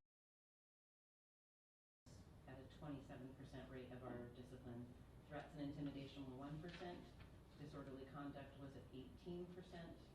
And then the question was asked, do these characterizations fall equally among all racial groups, or do they disproportionately fall on students of color? Our students of color 55% of our population, and these were insubordination at 57, threats and intimidation at 66, and disorderly conduct at 57. So a little overrepresented for our minority students. It doesn't feel good. We do a lot of work around talking about how race impacts our experiences, and we're using Paul Gorski's work right now, 20 tips for educators. I'm doing one a week with staff members and kind of digesting them a little bit in my newsletter. We're really trying hard to hire staff members of color. We did add 2 permanent members to our staff this year, and I'm really proud of them. They are adapting very quickly to the changing dynamic of middle school. Both of them are new, but when the kids see themselves in their teachers, I just think it makes a huge impact on their ability to settle and receive.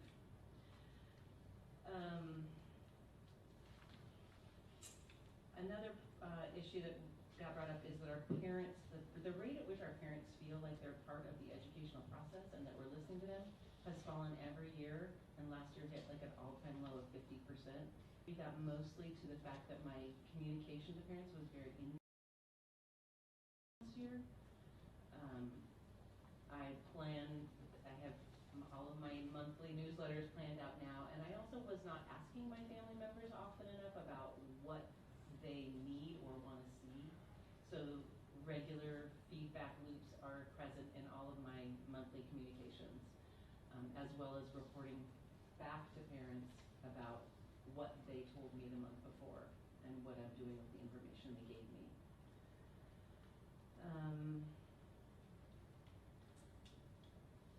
I was also asked about social emotional learning issues, and we have had a wellness center for the last 2 years, so we were the first middle school to get a wellness center. It has been incredibly well used and very successful with our students. We lost some of our FTE with the school site, funded a little less this year, but the quality of care we hope to continue. We have a classified person we're hiring right now who was with us last year. Our kids come with, a very wide variety. We have some kids who come with just absolute stellar, no problems, no ACEs, and other kids that come with a lot of adverse childhood events, and lots of moves and mental health issues, and those are issues that are just a constant sense of care in our community. Our teachers are very well aware that students need special care when those things come up, and those kids tend to show you right away, like they are going to need some special care. I think our teachers do an amazing job of nurturing and investing in those students so they can invest in themselves. A question about attendance. I had to chuckle because last year we spent, I could not count the number of adult hours on attendance if I tried. It was thousands of adult hours working on attendance, and our attendance rate fell. So we were all like, pulling our hair out. And we talked about what really makes kids want to come to school. What is it that instead of talking about how can we get under, telling parents to bring their kids here and literally going to people's houses and getting their kids from their bedrooms and bringing them to school, we did that. And the kids will come when they feel loved and challenged in relevant tasks. And so everything we've done this summer and last spring with our staff is build a schedule that meets their needs, that enriches their lives with electives, that gives them agency and choice in what they're doing. For the first time, 7th graders actually have actual choice about their electives.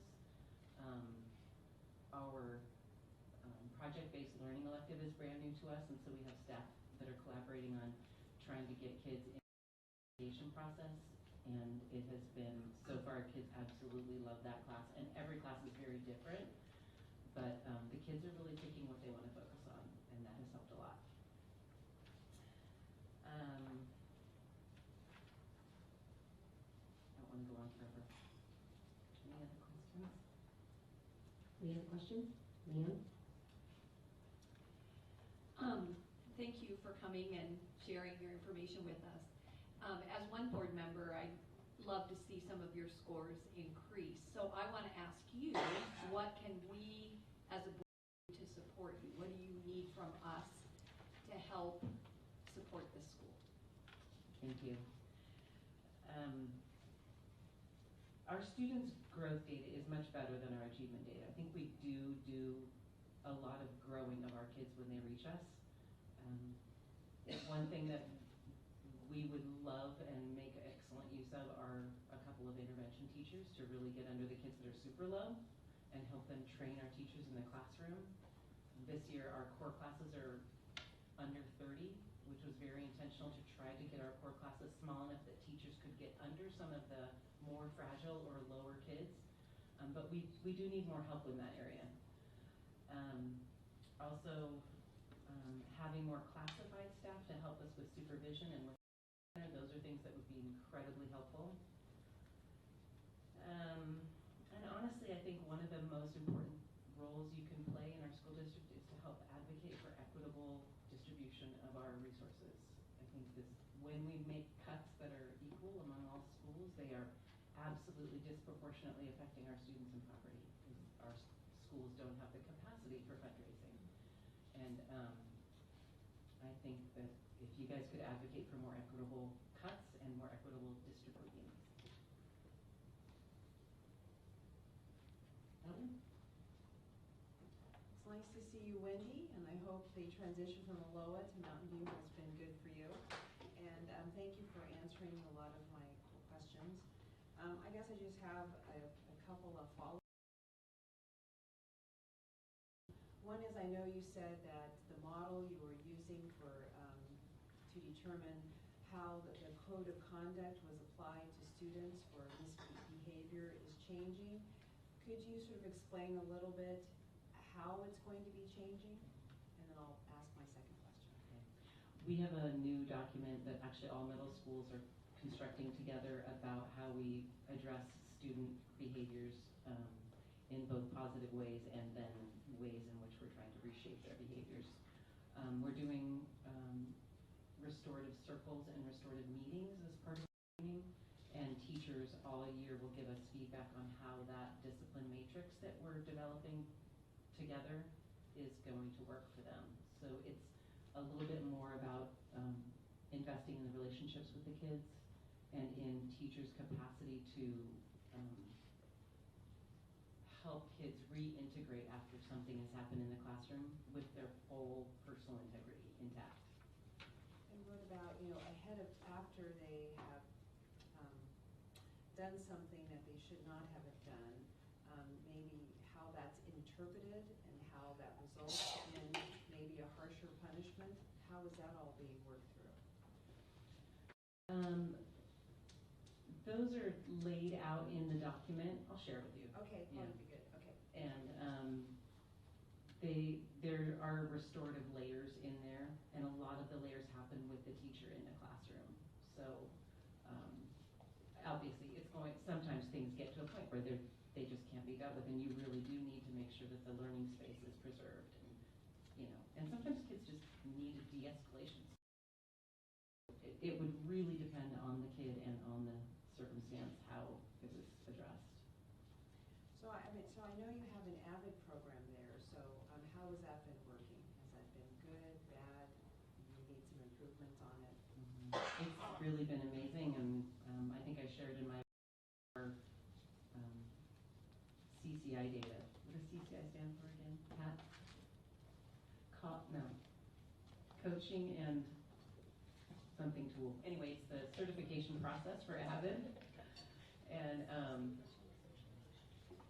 coaching and certification instrument. Yes. Thank you.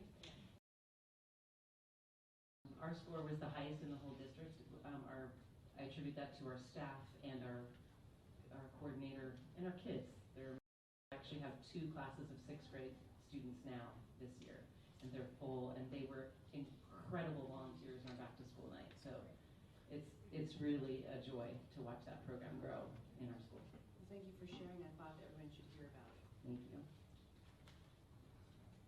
Susan?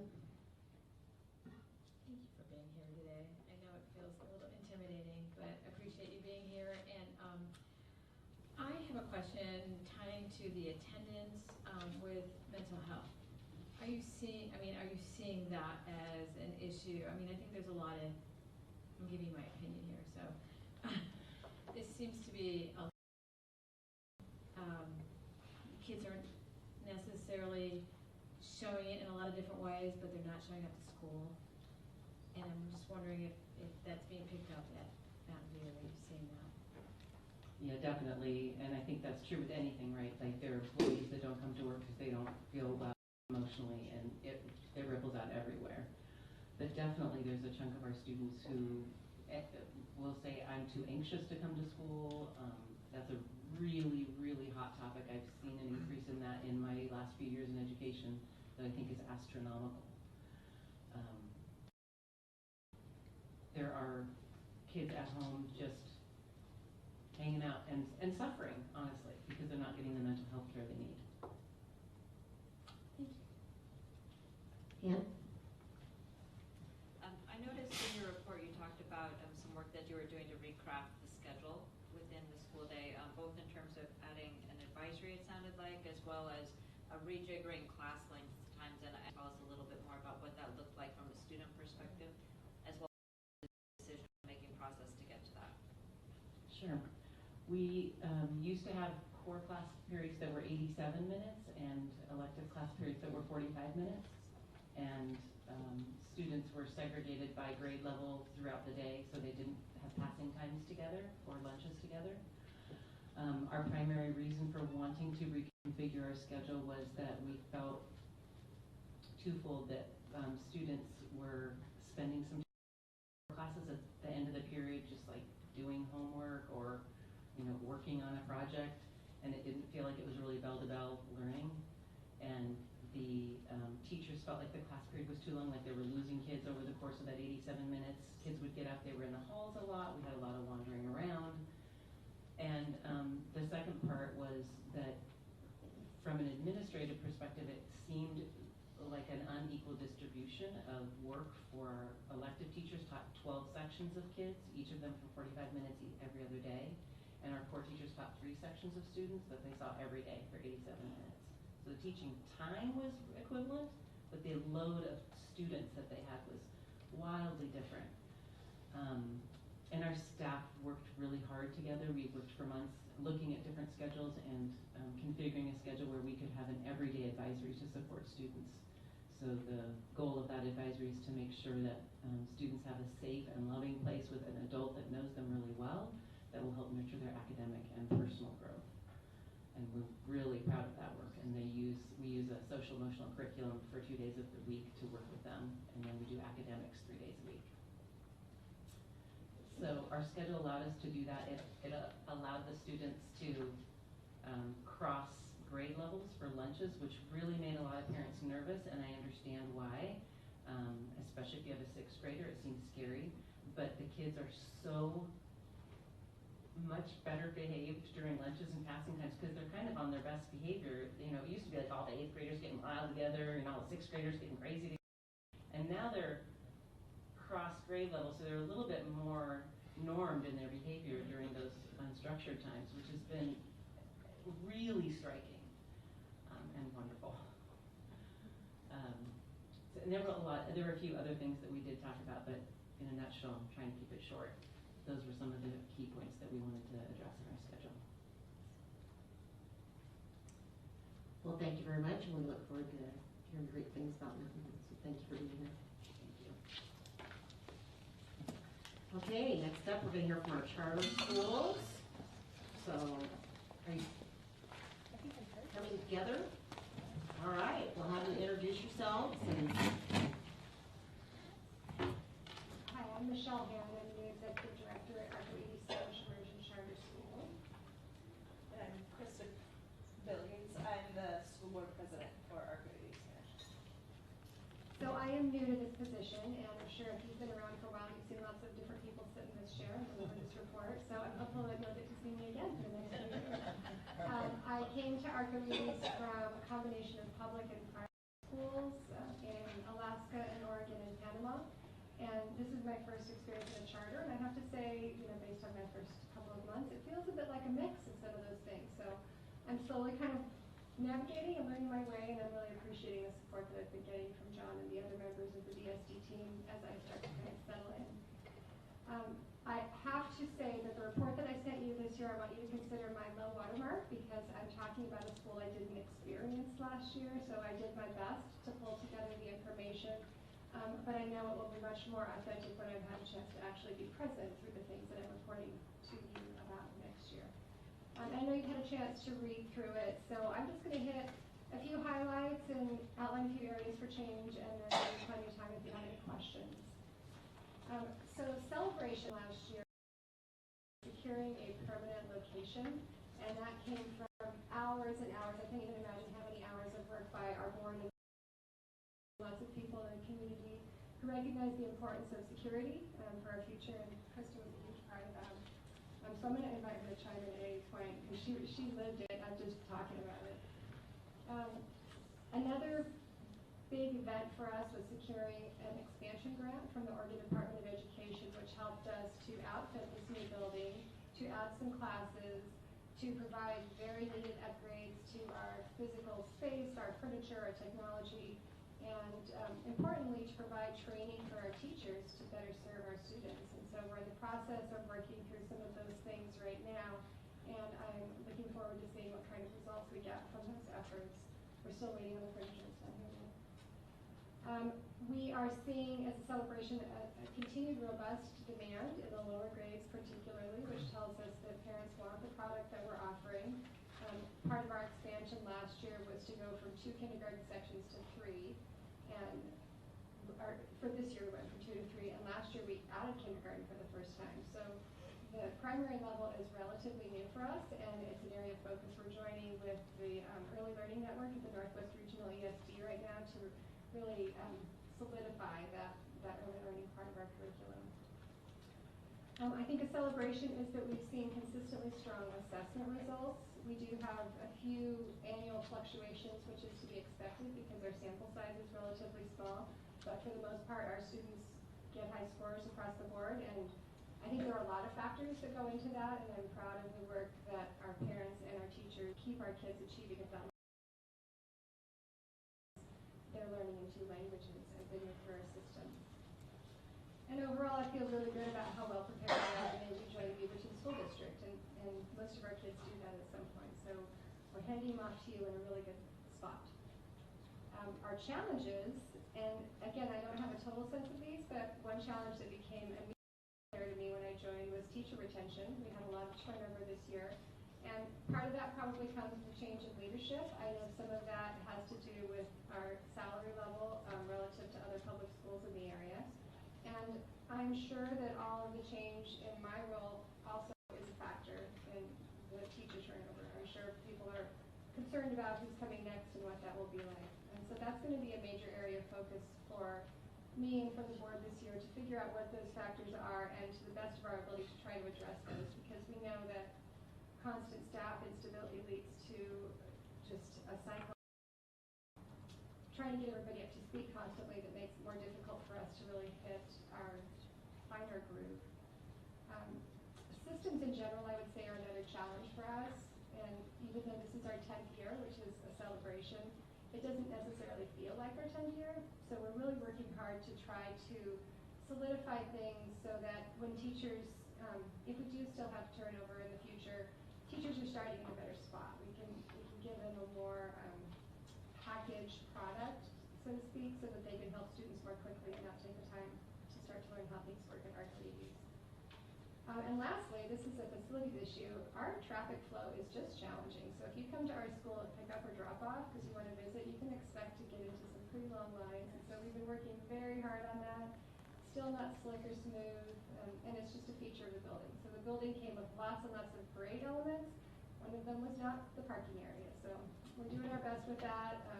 If you hear any grumbling, I apologize. We try every week to make things a little better, and we were lucky enough to have someone from the Beaverton School District come out and do some observations last week and give us some tips, so we'll implement those changes right away. And that's it from what I have. I'm happy to take questions. Or, I'm sorry, I just talked and I totally ignored my partner here. So we turn it over to Krista. I don't really have much to add to that other than, as a board, we're continually educating ourselves, and we're still working with OSBA. They're doing a full policy review for us just to make sure, trying to get the board from, we're not a startup school anymore, to really, we have to have everything to build that future for the future boards. And I wanted to amend my celebrations now that Kristen said that. The one piece of our school, I think, to me so far that has felt really solid is the work with the board. I can tell that they've done a lot of work to create systems of practice to keep themselves trained. The experience with the board was attending an OSBA workshop in Bend, and that was really enlightening for me, not only to understand better how charter schools work and how boards work, but also to see the hard work firsthand that my board is doing. So that's definitely a celebration. Susan?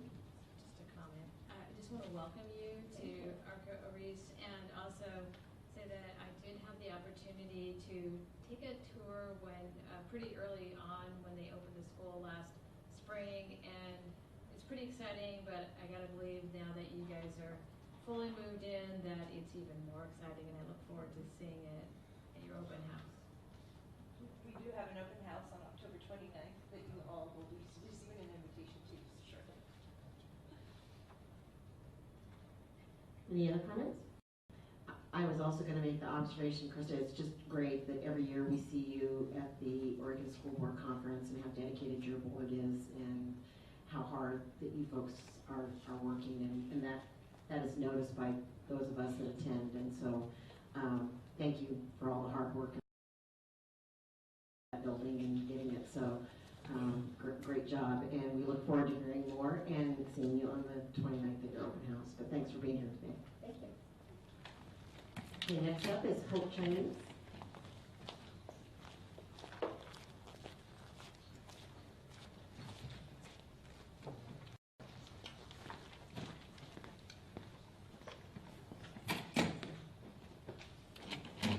Good evening. I'm Julie Rickman, principal at Hope Chinese Charter School, and this is my partner. Hi, 大家好，晚上好。My name is Dr. Mike Bevis, and I'm director of operations and the Chinese program director. So this is my 8th year, so I hope to see Michelle for several more years too. Just to kind of highlight some things for our school, as I wrote in my introduction and reflection, is first of all, kind of according to niche.com, our school achieved #1 ranking for charter schools in the state of Oregon, which added to our increase in number of students and interest in, especially when it came lottery times, we had a longer wait list. We also received a recognition of leadership award from Portland State University and the Confucius Institute that we greatly appreciated. I was able to present at the Oregon China Conference last September, and that was very and how well the kids are doing. But more important than some of those achievements is really what we see in our feedback from our families and our students. So we had 94% of our families to say that they felt welcomed and accepted at our school, with 85% of them giving us an A or B rating for our school. Also, the majority of our families responded that they felt well informed and participate and feel that their child is receiving a positive learning opportunity. So a priority that we had for this last year, besides that we're always focusing on, was also to support our students more with their social emotional learning. And one of the steps that we took to do that was to hire a counselor. That was our first opportunity with that, and she was really helping to instill restorative justice practices, not only with the students, but also in training the staff. I also initiated development of using the program's CHAMPS for our teachers to improve the classroom management and Tier 1 supports for students in the classroom. Our volunteers are always important to us, and one thing that they did to was to start a running club. We had over 100 students running laps for half an hour before school, a couple days a week. They ran over 2,500 miles together throughout the year, and that was really well received. Our students also still demonstrate a strong academic performance in both languages, science, and math. We had over 70 students participate in our math and chess clubs. These are after-school programs. And I believe that really helps to contribute to the culture at our school that says math is cool. Our math team actually won recognition for both individuals and ranked like top 20 in, actually that was worldwide, top 20%. And our chess team got to play at the state tournament once again, bringing the largest team in Oregon. So only almost over 20 players came to compete. In addition, our teachers, we had 5 of our Chinese teachers present at the National Chinese Language Conference again this year, demonstrating best practices and good, effective teaching strategies. We also won the Star Talk grant again, which is allowed us to provide more teacher training and a free summer program for students to be interested in Chinese language learning. But even, of course, with the successes, we still have our challenges. In September, we had moved into the final phase of our building, but we'll be looking for additional space in 2020. Looking at Carl Mead to see how they can help us out. We also lost a lot of staff again this year, making it really difficult to maintain continuity and efficiency. Our board has been working hard with me and my partner Michael to research how we can really make improvements there. With that said, we've had a positive start to this school year. We really look forward and have been onboarding our staff, including them in our community, providing some training, especially with anti-bias and cultural responsiveness. And then we're just really looking forward to working well together as a community. With that said, I'd like to introduce again my partner, Michael Bevis.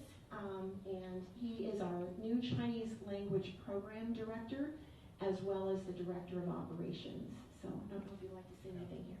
I'm really excited about being here. I'm excited about being a part of the community.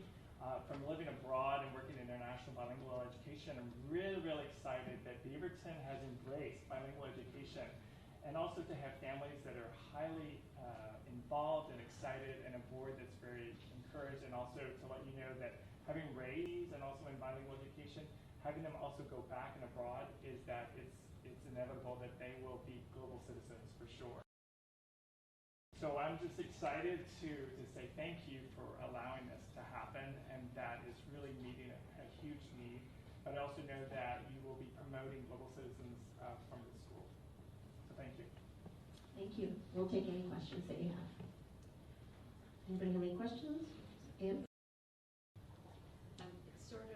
I noticed everything that you said about needing more space and teacher retention, and I was just really curious about what was the size, when you talk with your board, how many classes per grade level are you targeting? How will you know that you're right size as a school? Sure. We started off really with the goal of having 2 classes per grade level, and we're there with all of our grades in K through 5, except for 2 classes where when we were still at the first location at the Korean Mission Church, they didn't have room for us every year. So we only have 1 5th grade right now and 1 3rd grade. All the other classes are double full, and then we have 1 class each of 6th, 1 of 7th, and 1 of 8th. Any other questions? Again, we know your board is active at the Oregon School Board, and we appreciate that collaboration and partnership, and we look forward to a successful year at Hope Chinese, and thank you so much for your great report. Thank you. We appreciate it. Okay. Next up is the Beaverton Education Foundation. Again, you introduce yourselves and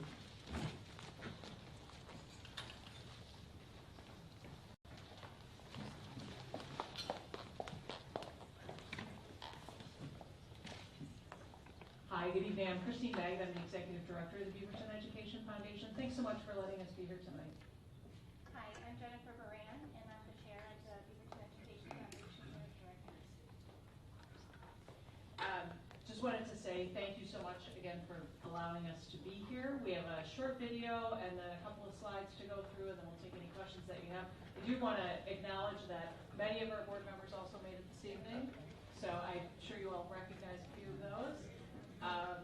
And the work that we do, we really could not do without the entire community. So we're just really appreciative of the work that the board does, the work that the community at large does, and the work that all of you, including the staff of the Beaverton schools and the district, central office district. So thanks so much.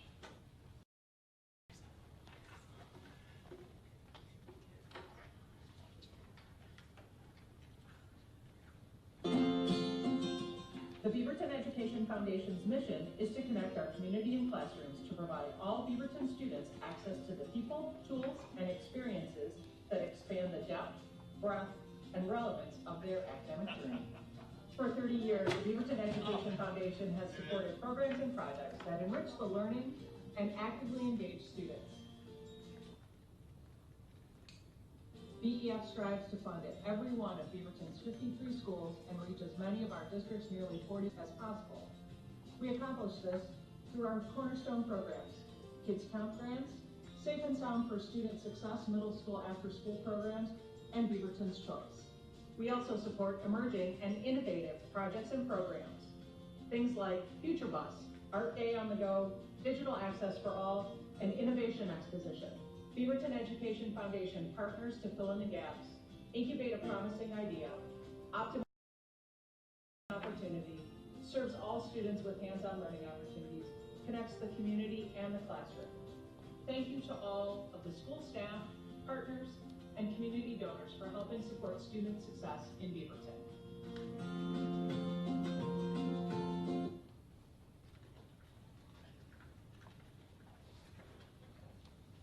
Then we'll go back to our slide presentation.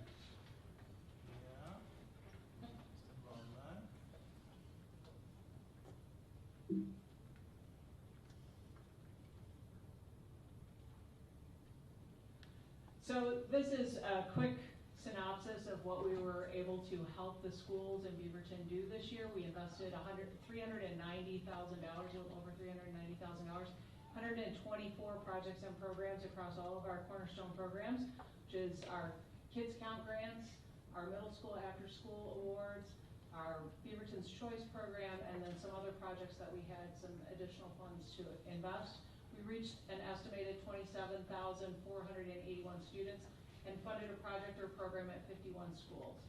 Two that we did not fund at is not without, for lack of trying, we said two that didn't apply. So we're working on that one. This is sort of a historic sense of how much we've been investing from the community. As all of our funds come from the community at large, whether grants that we write, other individual private philanthropy, and some other work that we do with businesses that have like a special program, like you may recognize the Cans for Kids at New Seasons, things like that. So we've had a nice upward trend over the last few years in money invested, and we're over $4 million in total investment since 1988, which is when we were founded. Projects and programs, again, over the inception, 23, 24, and again on that upward trajectory. Last year we were at 124. The big jump that you see from 15, 16 to the years, we attribute that primarily to our new Beaverton's Choice program, which I guess is not so new anymore, and we'll talk a little bit about that in a minute. And then the number of students that we've served, you also see a bit of a ramp up there. And again, that's from all those Beaverton's Choice projects where we're in almost all of the schools with several programs or projects at each one of those. Again, a couple schools haven't applied, but that's where we see that second half growth. And then we're back to Beaverton's Choice for this year. It was 79 projects, serving about 19,505 students. Those numbers are always a little questionable because how at a school, and it may only apply to one grade. That may affect siblings, other students at the school. So that's probably a little on the low side. 91,927 invested. And then why Beaverton's Choice? This is that crowdfunding sort of donors choose model, but it's all here locally. So everything that's donated through one of the projects, and if you go to our website or you go to beavertonschoice.org, you can see all the projects that are available for funding and the ones that have already been funded, and there's over 200 that have already been funded. It stays with the school. All the money stays here in Beaverton. It's not sent to another organization in another state to fund their projects. They fund fairly quickly. In the weeks, we've had a few new projects come through. I think all of them have funded in less than 96 hours, so that's a nice track record to have. We encourage all the schools to apply. We have lots of matching dollars available. Typically, every program that comes forward that meets our mission, we will put a match against, either through BEF funds that we've raised from around the community, or some of our business partners. Intel does a match for us. New Seasons does some matching funds, and First Tech Federal Credit Union does some matches. It's pretty easy to apply. It's all online. The process is quite quick, and there's a review team that looks over all the projects, makes sure they look good, they meet our mission, and we can get them up and funded. And again, beavertonschoice.org is where you can find them all. I encourage you all to get out your device, because not that any of us left those home, and find a project that you like that was either funded or is looking for funding. And then what we always want you to do is share a project. Even if you don't make a contribution, please share the projects. That's really the power of Beaverton's Choice, is to get those projects to go viral. So they fund very quickly, so we can keep funding more and more. And the more of our staff that know about Beaverton's Choice, then we'll see more projects, the more people who share them, there's more to fund. This goes on and on. So I'm happy to, Jen, do you have anything to add? No, I don't. Just thank you for letting us have the opportunity to share our programs tonight. And phone-a-thon starts the 9th, so please answer the call. Leanne? Thanks for sharing. Do you have a goal for this year? Like you had 390,000 last year. Do you have a goal that you've set for this year? Because we have a little bit hard of a time setting a goal. It will be more than 390 because that Beaverton's Choice is all the are up and running. So that tends to be a bit of an unknown. because those funds come in not from our usual channels. So if we had 200 projects, that could be twice that much. So we don't really have a solid goal in that way, but more than 390. Other questions? Tom? Just a brief comment, which is thank you for everything you do for our students. That's amazing. We're happy to be in the position and really glad that the staff feel confident coming to us to put those projects up there and do those new and different things in the classroom, or perhaps they see it at another school and they want to try it there. So really trying to give as many different kinds of opportunities in the classroom as we can support.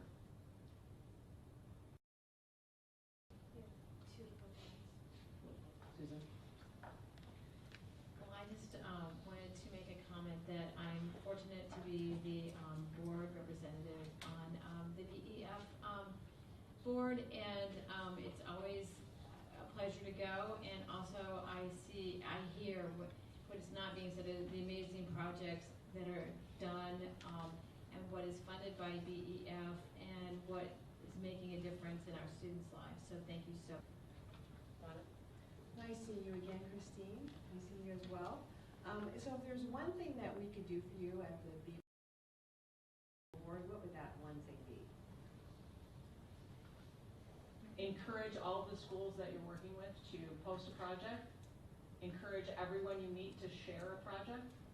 And encourage all of them to make a contribution to those projects as well.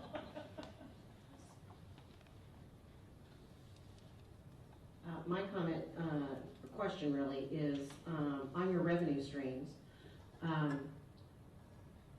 You know, a big fan and contributor to your choice program. I think that's a great way to get the funder who wants to give to a particular project and line that up. I think that was a great thing.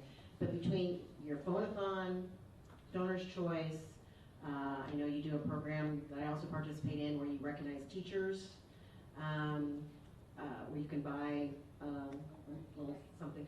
I'm just wondering, between those revenue sources, streams, are you seeing steady growth with those? Have you seen a dip? Because I know in special events that sometimes something doesn't bring in as much. Are you seeing the same thing with all your revenue streams? You know, I would say looking over the last 3 to 5 years, we've seen some pretty steady growth in all of our areas. And if one has slid back, it would probably be foundations, because we do apply to some foundations. And that's just part of the foundation equation, that some years your projects really sing and it matches up with what they're looking at, and some years it doesn't, and you also don't go back to them every year. But our individual donations trending upwards, both on the small side, those sort of everyday gifts that may happen, all the way up to those larger gifts. We manage 3 endowments. We just brought another one online. So the individual giving continues to ramp up. Our community giving through businesses, local businesses, that's sort of started to move on a steady climb as well. And that foundation one is probably the one that's the most variable. And that's true for virtually every nonprofit. And my last comment would be is, I'm not going to tell anybody what night I've already signed up for, but I know that I will be the winner on that night.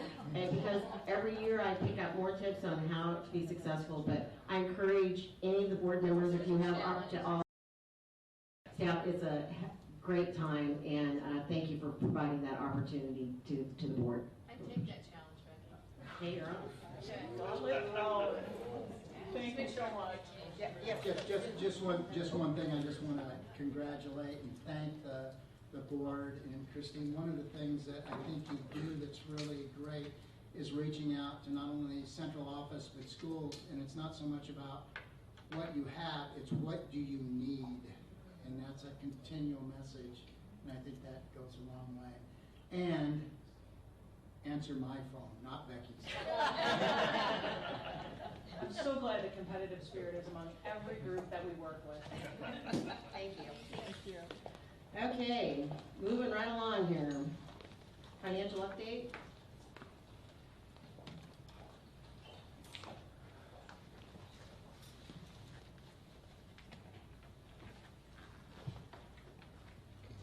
Again, this is I'm Jeff Scherzinger. I'm the interim chief, the chief financial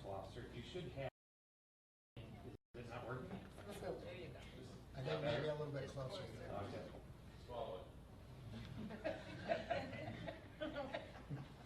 Swallow it.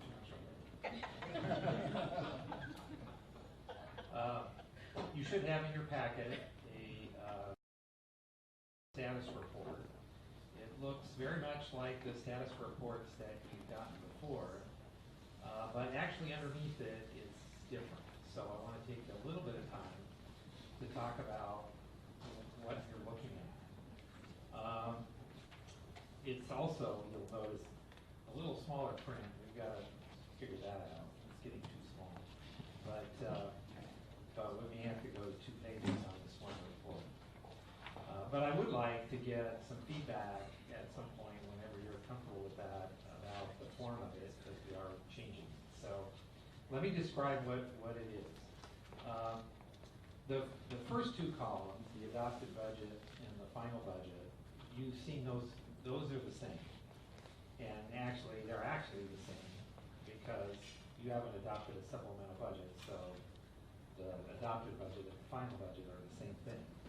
And if you ever do adopt a supplemental budget, that'll change. But then the third column over is labeled the working budget. Now, the working budget is something the district has kept for a long time. We use it for a number of things, to move money around in the budget. So, for example, last year, when the decision was made to reduce the school discretionary funds by 20%, they went into the working budget and they just took 20% out of every one of those budgets. They use it to move money around between people who have authority over it. So you might move money out of teaching and learning out to the schools. Now that more obviously if you look at a report by cost center. But you see it actually here, these numbers, because sometimes when they do that, it not only moves it to a different cost center, it also changes the objects that are being charged. And so you'll see here that on salaries are down, and purchase services are up, and some other ones are down. So that's shifting money around between the objects in the budget. The one thing we haven't done with the working budget before that we're doing here is using it to actually report on the status of the district in the aggregate.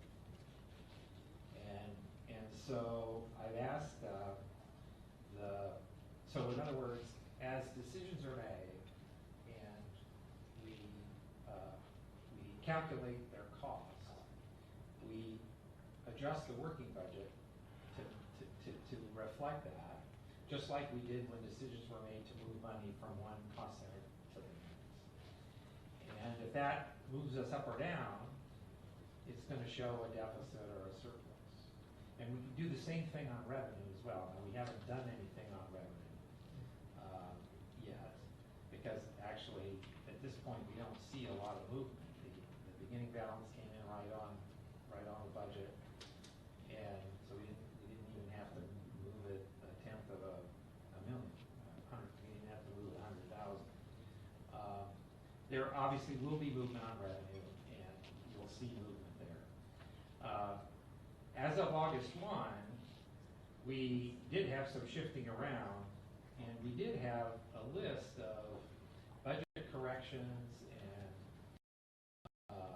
other pluses and minuses that were identified, but they basically came to almost zero.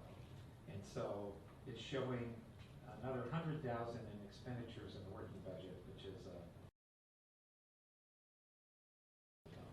the bottom. So that was as of August 31st. But what you'll see as we go forward, if and you didn't see this last year, is if we identify that there's a big budget problem, like 12 million, you'll see it in that column at some point. And then you'll see progress toward trying to resolve it. And that's the intent of doing it this way. So then if you move to the next column over, the next three actually, these are the same columns you've seen before. Actual spending today, current encumbrances, and again, this is as of the end of last month, August 31st. And then actuals in encumbrance, the sum of those two. Now those are very small numbers because we don't spend a lot of money in July and August compared to now school starting and spending will pick up. And then you see a last column out there that says year-end forecast. And that column was there before, but the projections there were more generated by a formula. And what we're doing now is going to do a, let's say, a more complete job of when we know things are going plus or minus, then we're going to make those adjustments in the forecast. And then, as we do here, list at the bottom any of the major ones that we do for you. So you'll know why the numbers move. Now, we have the list in detail of every change, but I think at the board level, you want to see the big, the ones that are significant. At Cabinet, we're actually giving them this report, and then we're giving them a cost center report. So you can see how each cost center is doing and how the money's shifting around between cost centers. So that's a longer report, and it helps them because they can see their own cost center. But it isn't that much use at the higher level. So in the year-end forecast, as I said, we haven't, even at this level, now this year-end forecast, this will be more current than August 31st if we know of things that have happened at the time we had to post this about 4 or 5 days ago. So whatever we knew at that point that we had resolved as something that was going to happen, and we knew about it, and we knew what the number was, we'll get it in there. Now, there's always a list of things that we know are kind of there, but we don't know what the amount is, and we're still working on it. And we could talk about those too as well, but the number won't be in this column. So if you look at that column, there are really there's 4 things that are in the forecast, in addition to anything that's in the working budget. The first was that we got a credit from Regent's health insurance of $2.1 million. At least that's the amount. It was more than that, but this is what the general fund share of it. And so that reduced benefit costs by, in the forecast, you'll see that they dropped. By that one, $2.1 million. We also, when we got that credit, we got a notice that we had to make transfers to the reserve funds. And we get that every year with credits, is how much more we got to put in reserves. So we moved $700,000 into the reserve funds for health services. So the net is the difference.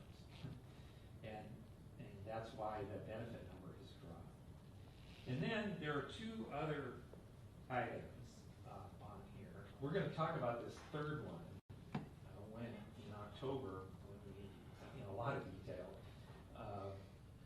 when we talk about why things went off the rails a bit last year. And one of the significant things that we found was that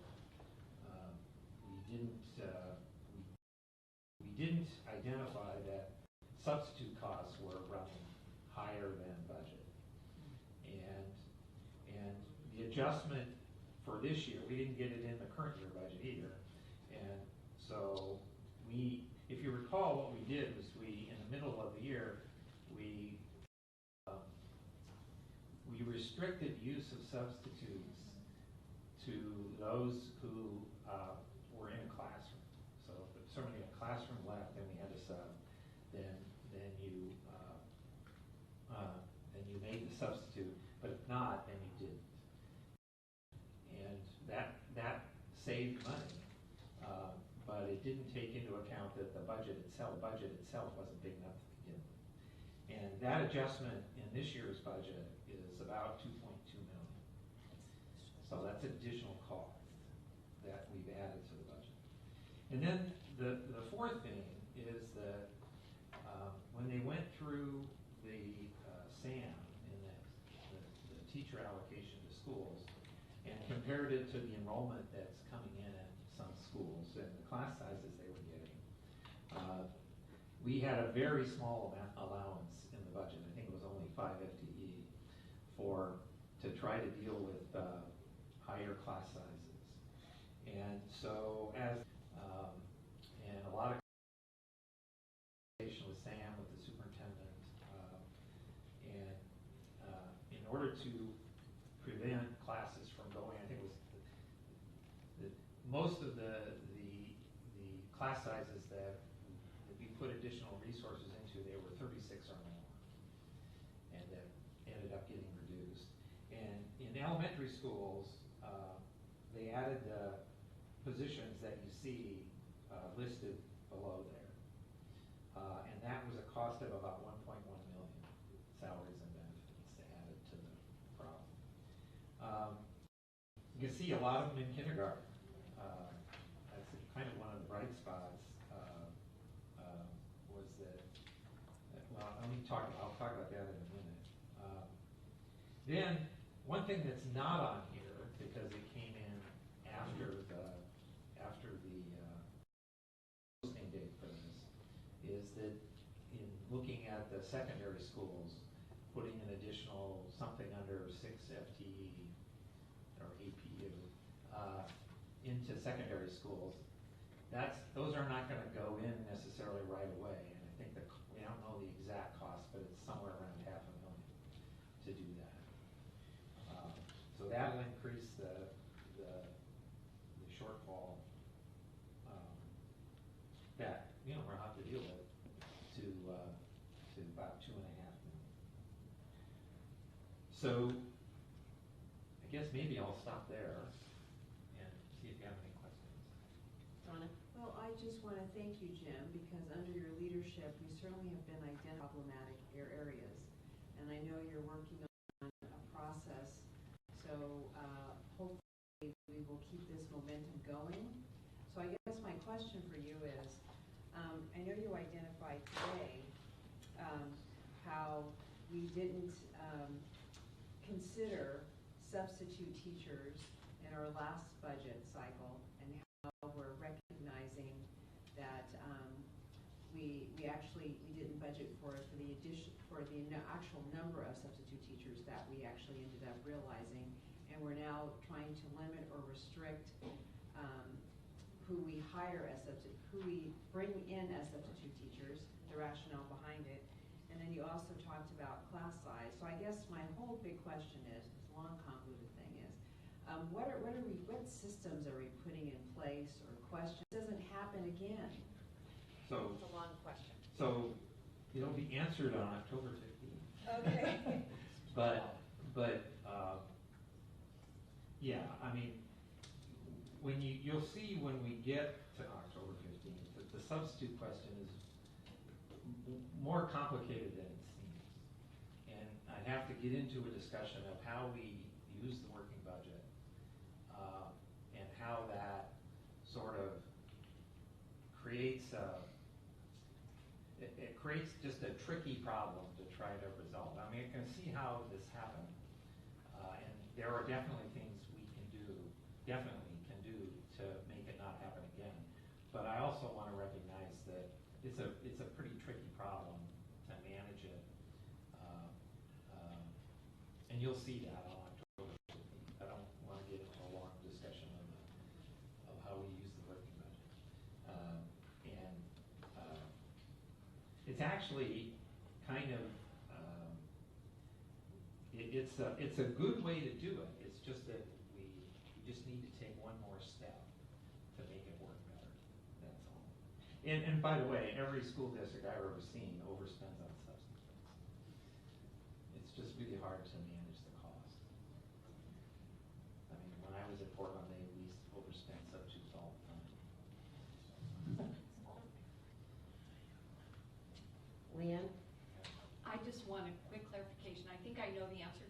that I just need to be reassured.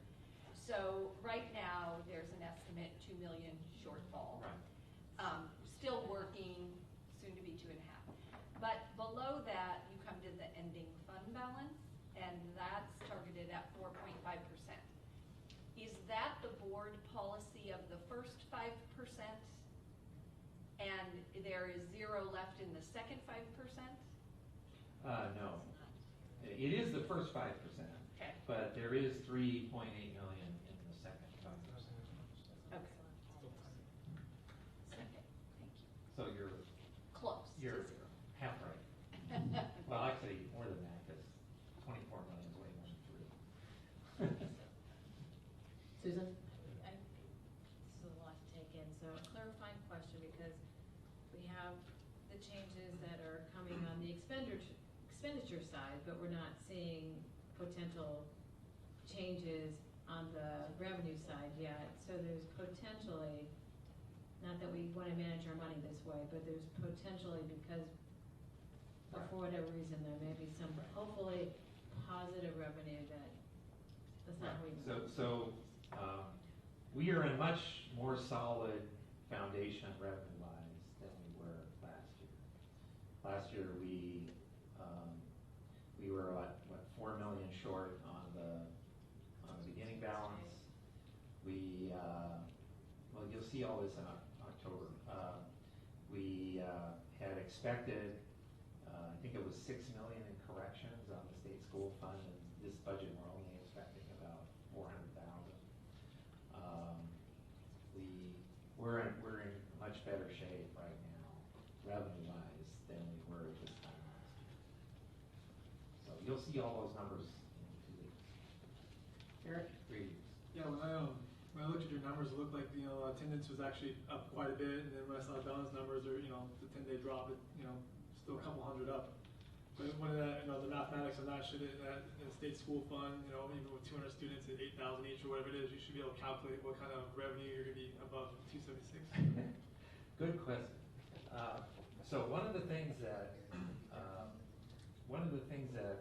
we're doing is I've asked Robert to take the forecast that he does, and he also follows the nose count numbers that we're getting now for how many kids are actually there. And first of all, he's done a projection to October 1. October 1 is the number of head count we report to the state. So he's developed a history of how the nose count tends to rise to the first day of school, and then, this is oversimplifying it, and then tends to slowly drop, and hits the 10-day, and then drops some more to October 1st. So, so now we're in that period where it's dropping every day.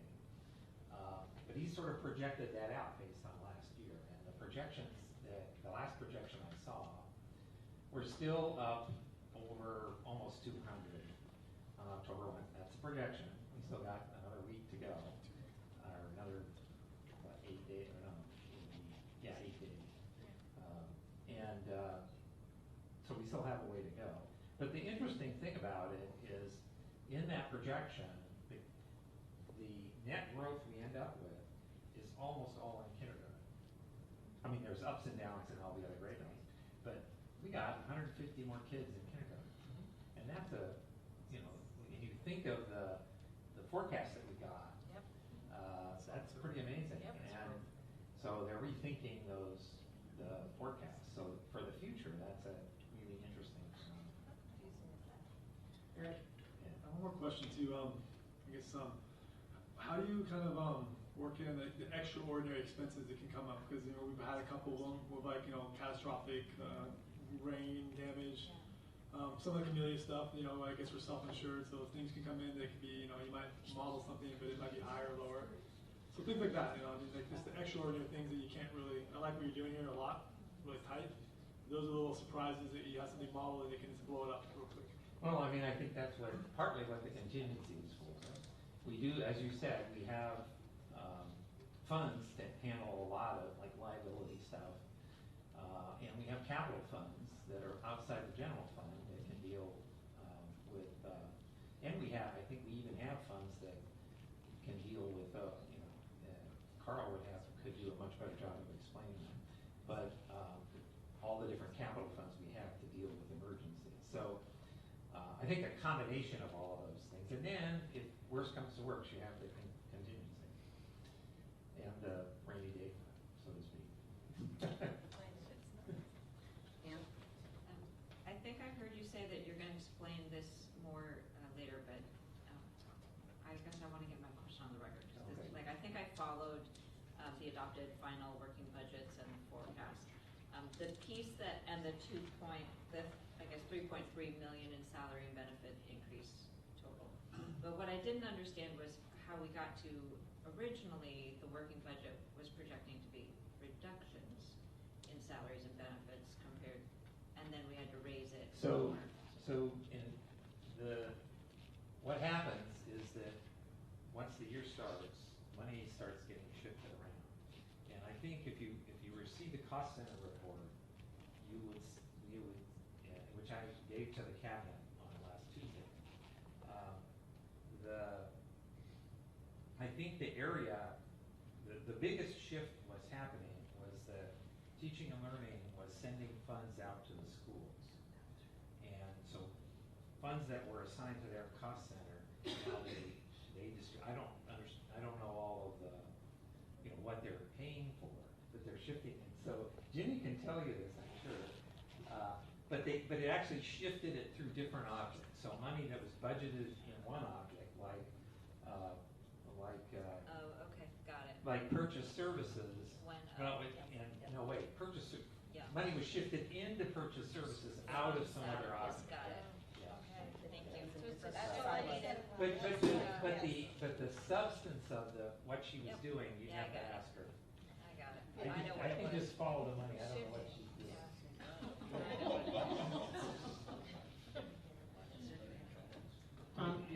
Is there a short answer to that question? Well, it's just usually curriculum materials that are going out to schools, basically. But they got budgeted in one area and now Right. they shifted to another area. Exactly. Another object, what we call an object. And that happens a lot. For example, in the budget, I think there is a question underneath that, which is whether we ought to try to actually budget them in the objects in which they're actually going to be spent early on. That'd be better. Yeah, that would be nice, but we have to get to the particular thing. One thing we do is when we budget the discretionary money for schools, we put all of that money in, I think it's, what is it called? It's in it's in the report. It's in one of the supply categories. And then they take that money and then they spend it however they want. And then as they spend it, we move the working budget around. So if they spend it on a substitute, it gets moved up into salaries. And so, it's a trade-off between how well can you project how they're going to spend it versus just throw it in one place and then know that they're going to move it. That's the trade-off. So. Thank you. Yeah, he partly answered what I was going to ask, but when you're moving around monies that way, right? At what point would it require a supplemental budget if you were moving monies around like that? If it's being used for a different purpose, but it can be assigned to a different object, like where do we get? Good question. So if you look at the table that's right below the one that is listed by object, yeah, it shows you the appropriations in the general fund. And so the short answer to your question is if the expenditures for one of those appropriations is going to exceed what you budgeted, then you have to do a supplemental budget.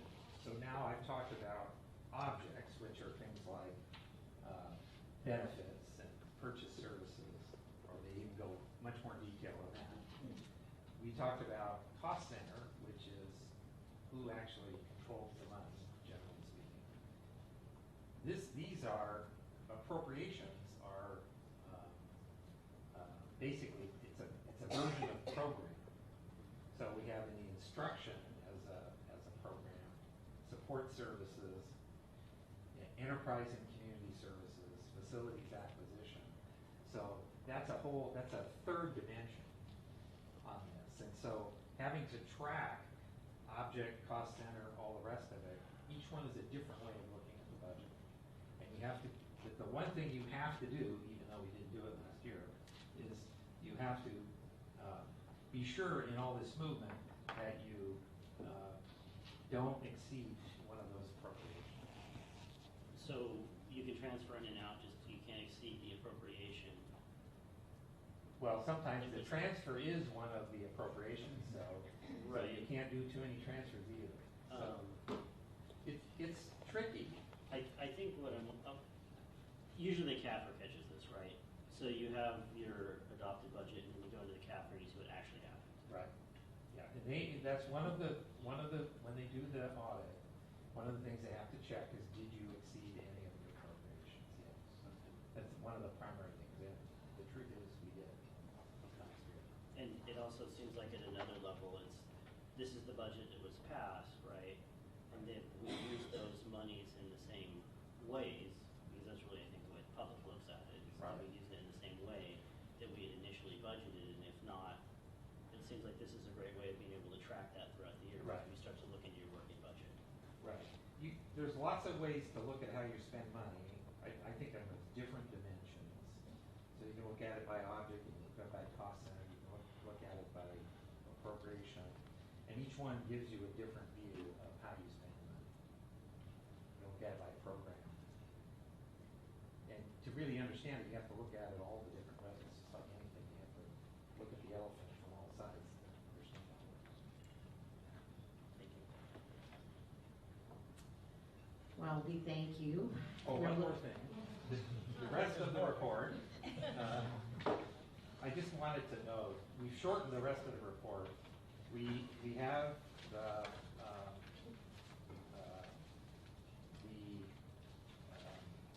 the local option staffing report that you've always gotten before.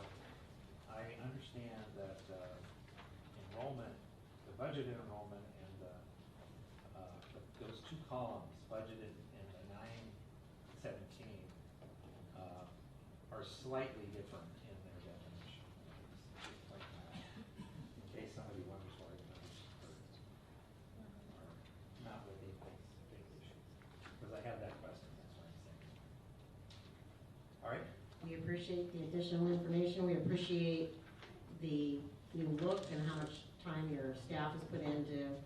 And you can tell we are really looking forward to the October meeting, to where we can dive even deeper. But thank you so much for all the work. Okay, we're getting there. Next up, Student Success Act. Come on down.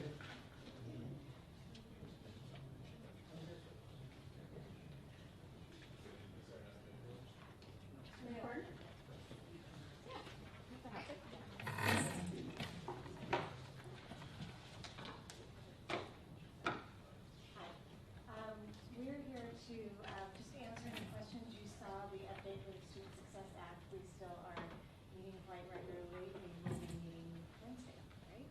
And we're really excited about the input that we've gotten so far. I think Don had an opportunity to share with you 1,400 responses so far, and that keeps growing. Last week we pushed out to about 24,000 secondary students through Canvas to ask them to take the survey. We've heard from 500 already, so and a lot of that was today. So students are important. That student voice is really important. We met last week with the Northwest Regional ESD, and Megan Irwin, who you might recall was our early learning administrator, is contracted with the Northwest Regional ESD, and she's going to work with our team and is that third party to analyze our data and create a survey evaluation form. for us. So it should be good. We're looking forward to that. She's going to be joining us at our meeting on Wednesday this week. We meet every other week so far. And we're pretty excited. Tomorrow is going to be our first of our 4 community conversations. And hope to see some of you there. I'll take any questions. Do you have questions? Questions? We're looking forward to getting our student advisory committee on board. They're scheduled in October. We've got that on board with John. We've been doing some good work. We'll get that schedule to you, what multilingual department, what they're doing with language groups and outreach they've done. And Danielle's done a ton of work with the SPED populations, and so we're looking forward to that information. So we're getting out there. It's good. Great. Thank you. Thank you. Next up is a discussion item about the Aloha High School seismic and roofing upgrades. Yes, Sue would like for us to practice duck and cover.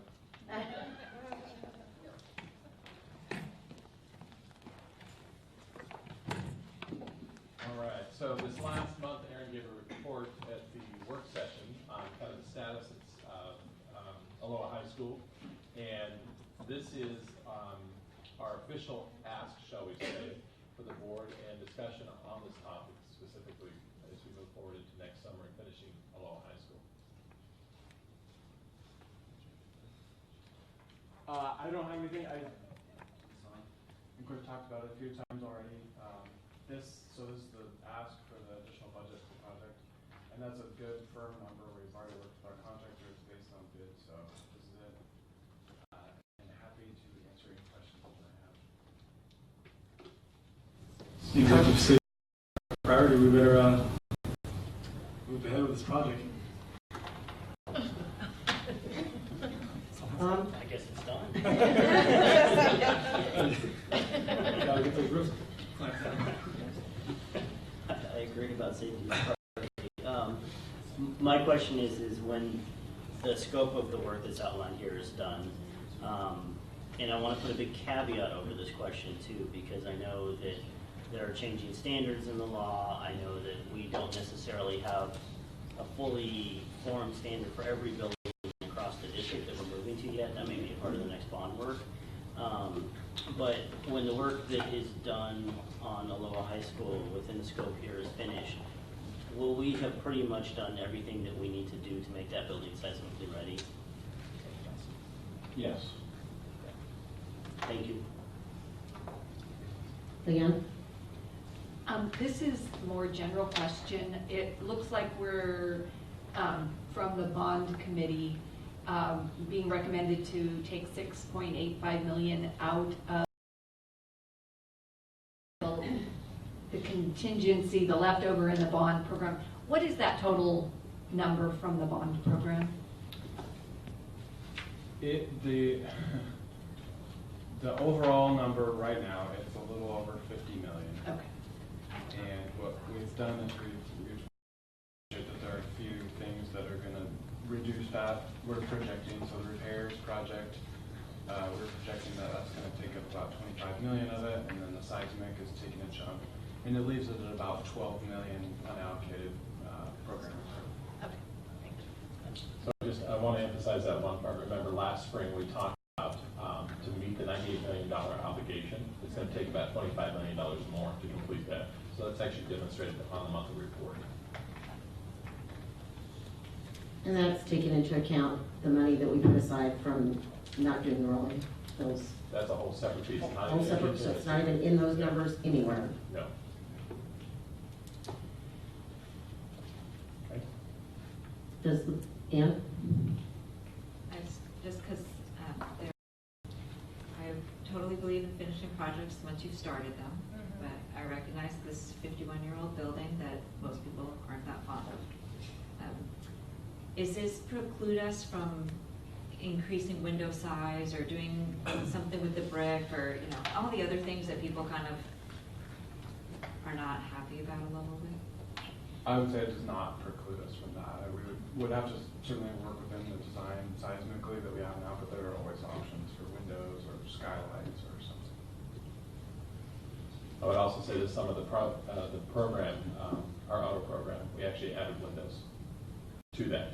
So it's got windows of an exterior, natural light coming in. If we haven't seen that, it's a great space. Asking you to take some time for that. Does the board need any additional information before next month we'll be voting on this? Any other data, any other information? Thank you very much, gentlemen. Okay, next up, action items. Eric. All right, going OSBA Legislative Policy Committee nomination. The Legislative Policy Committee consists of the voting members of the OSBA Board of Directors and 19 representatives from 14 regions throughout the state. Candidates must be nominated by official action of the member board within the region. And we reside within the Washington region, and position 16 is a slot that's available. So I move that we nominate Becky Timchuk to serve on the Legislative Policy Committee in position to represent Washington County. I second the motion.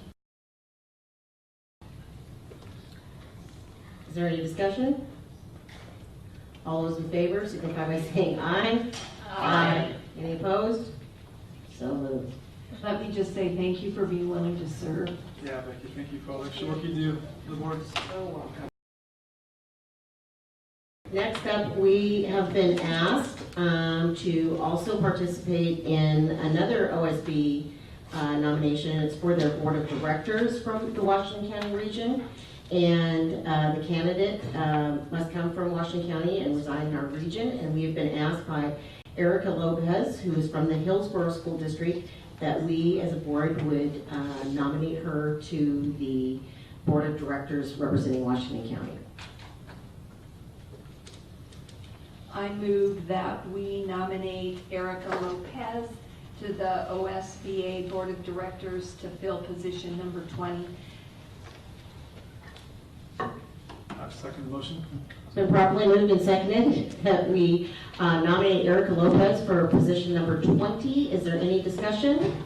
I just want to say she's been serving for a year because we grew so much that we added a third position, and she's done a great job, and she has come out of the board members' color of caucus as well, and has been a real addition to us. Yes. Eric has been really active in OSBA, and I think will be a great representative from our area. So it's been properly moved and seconded. All those in favor signify by saying aye. Aye. Any opposed? So moved. I move that we approve the consent agenda. I second. It's been properly moved and seconded that we approve the consent agenda. Any discussion? All those in favor signify by saying aye. Aye. Any opposed? So moved. Board communication. Anybody that has anything to say? I'm just going to say something really quick. I'm really excited. Wednesday, I get to go along with a few of my board members from OSBA to the CUBE conference, which is a conference, and I will be there for 4 days, and I'm very excited about the opportunity to go and learn and have some professional development in that area.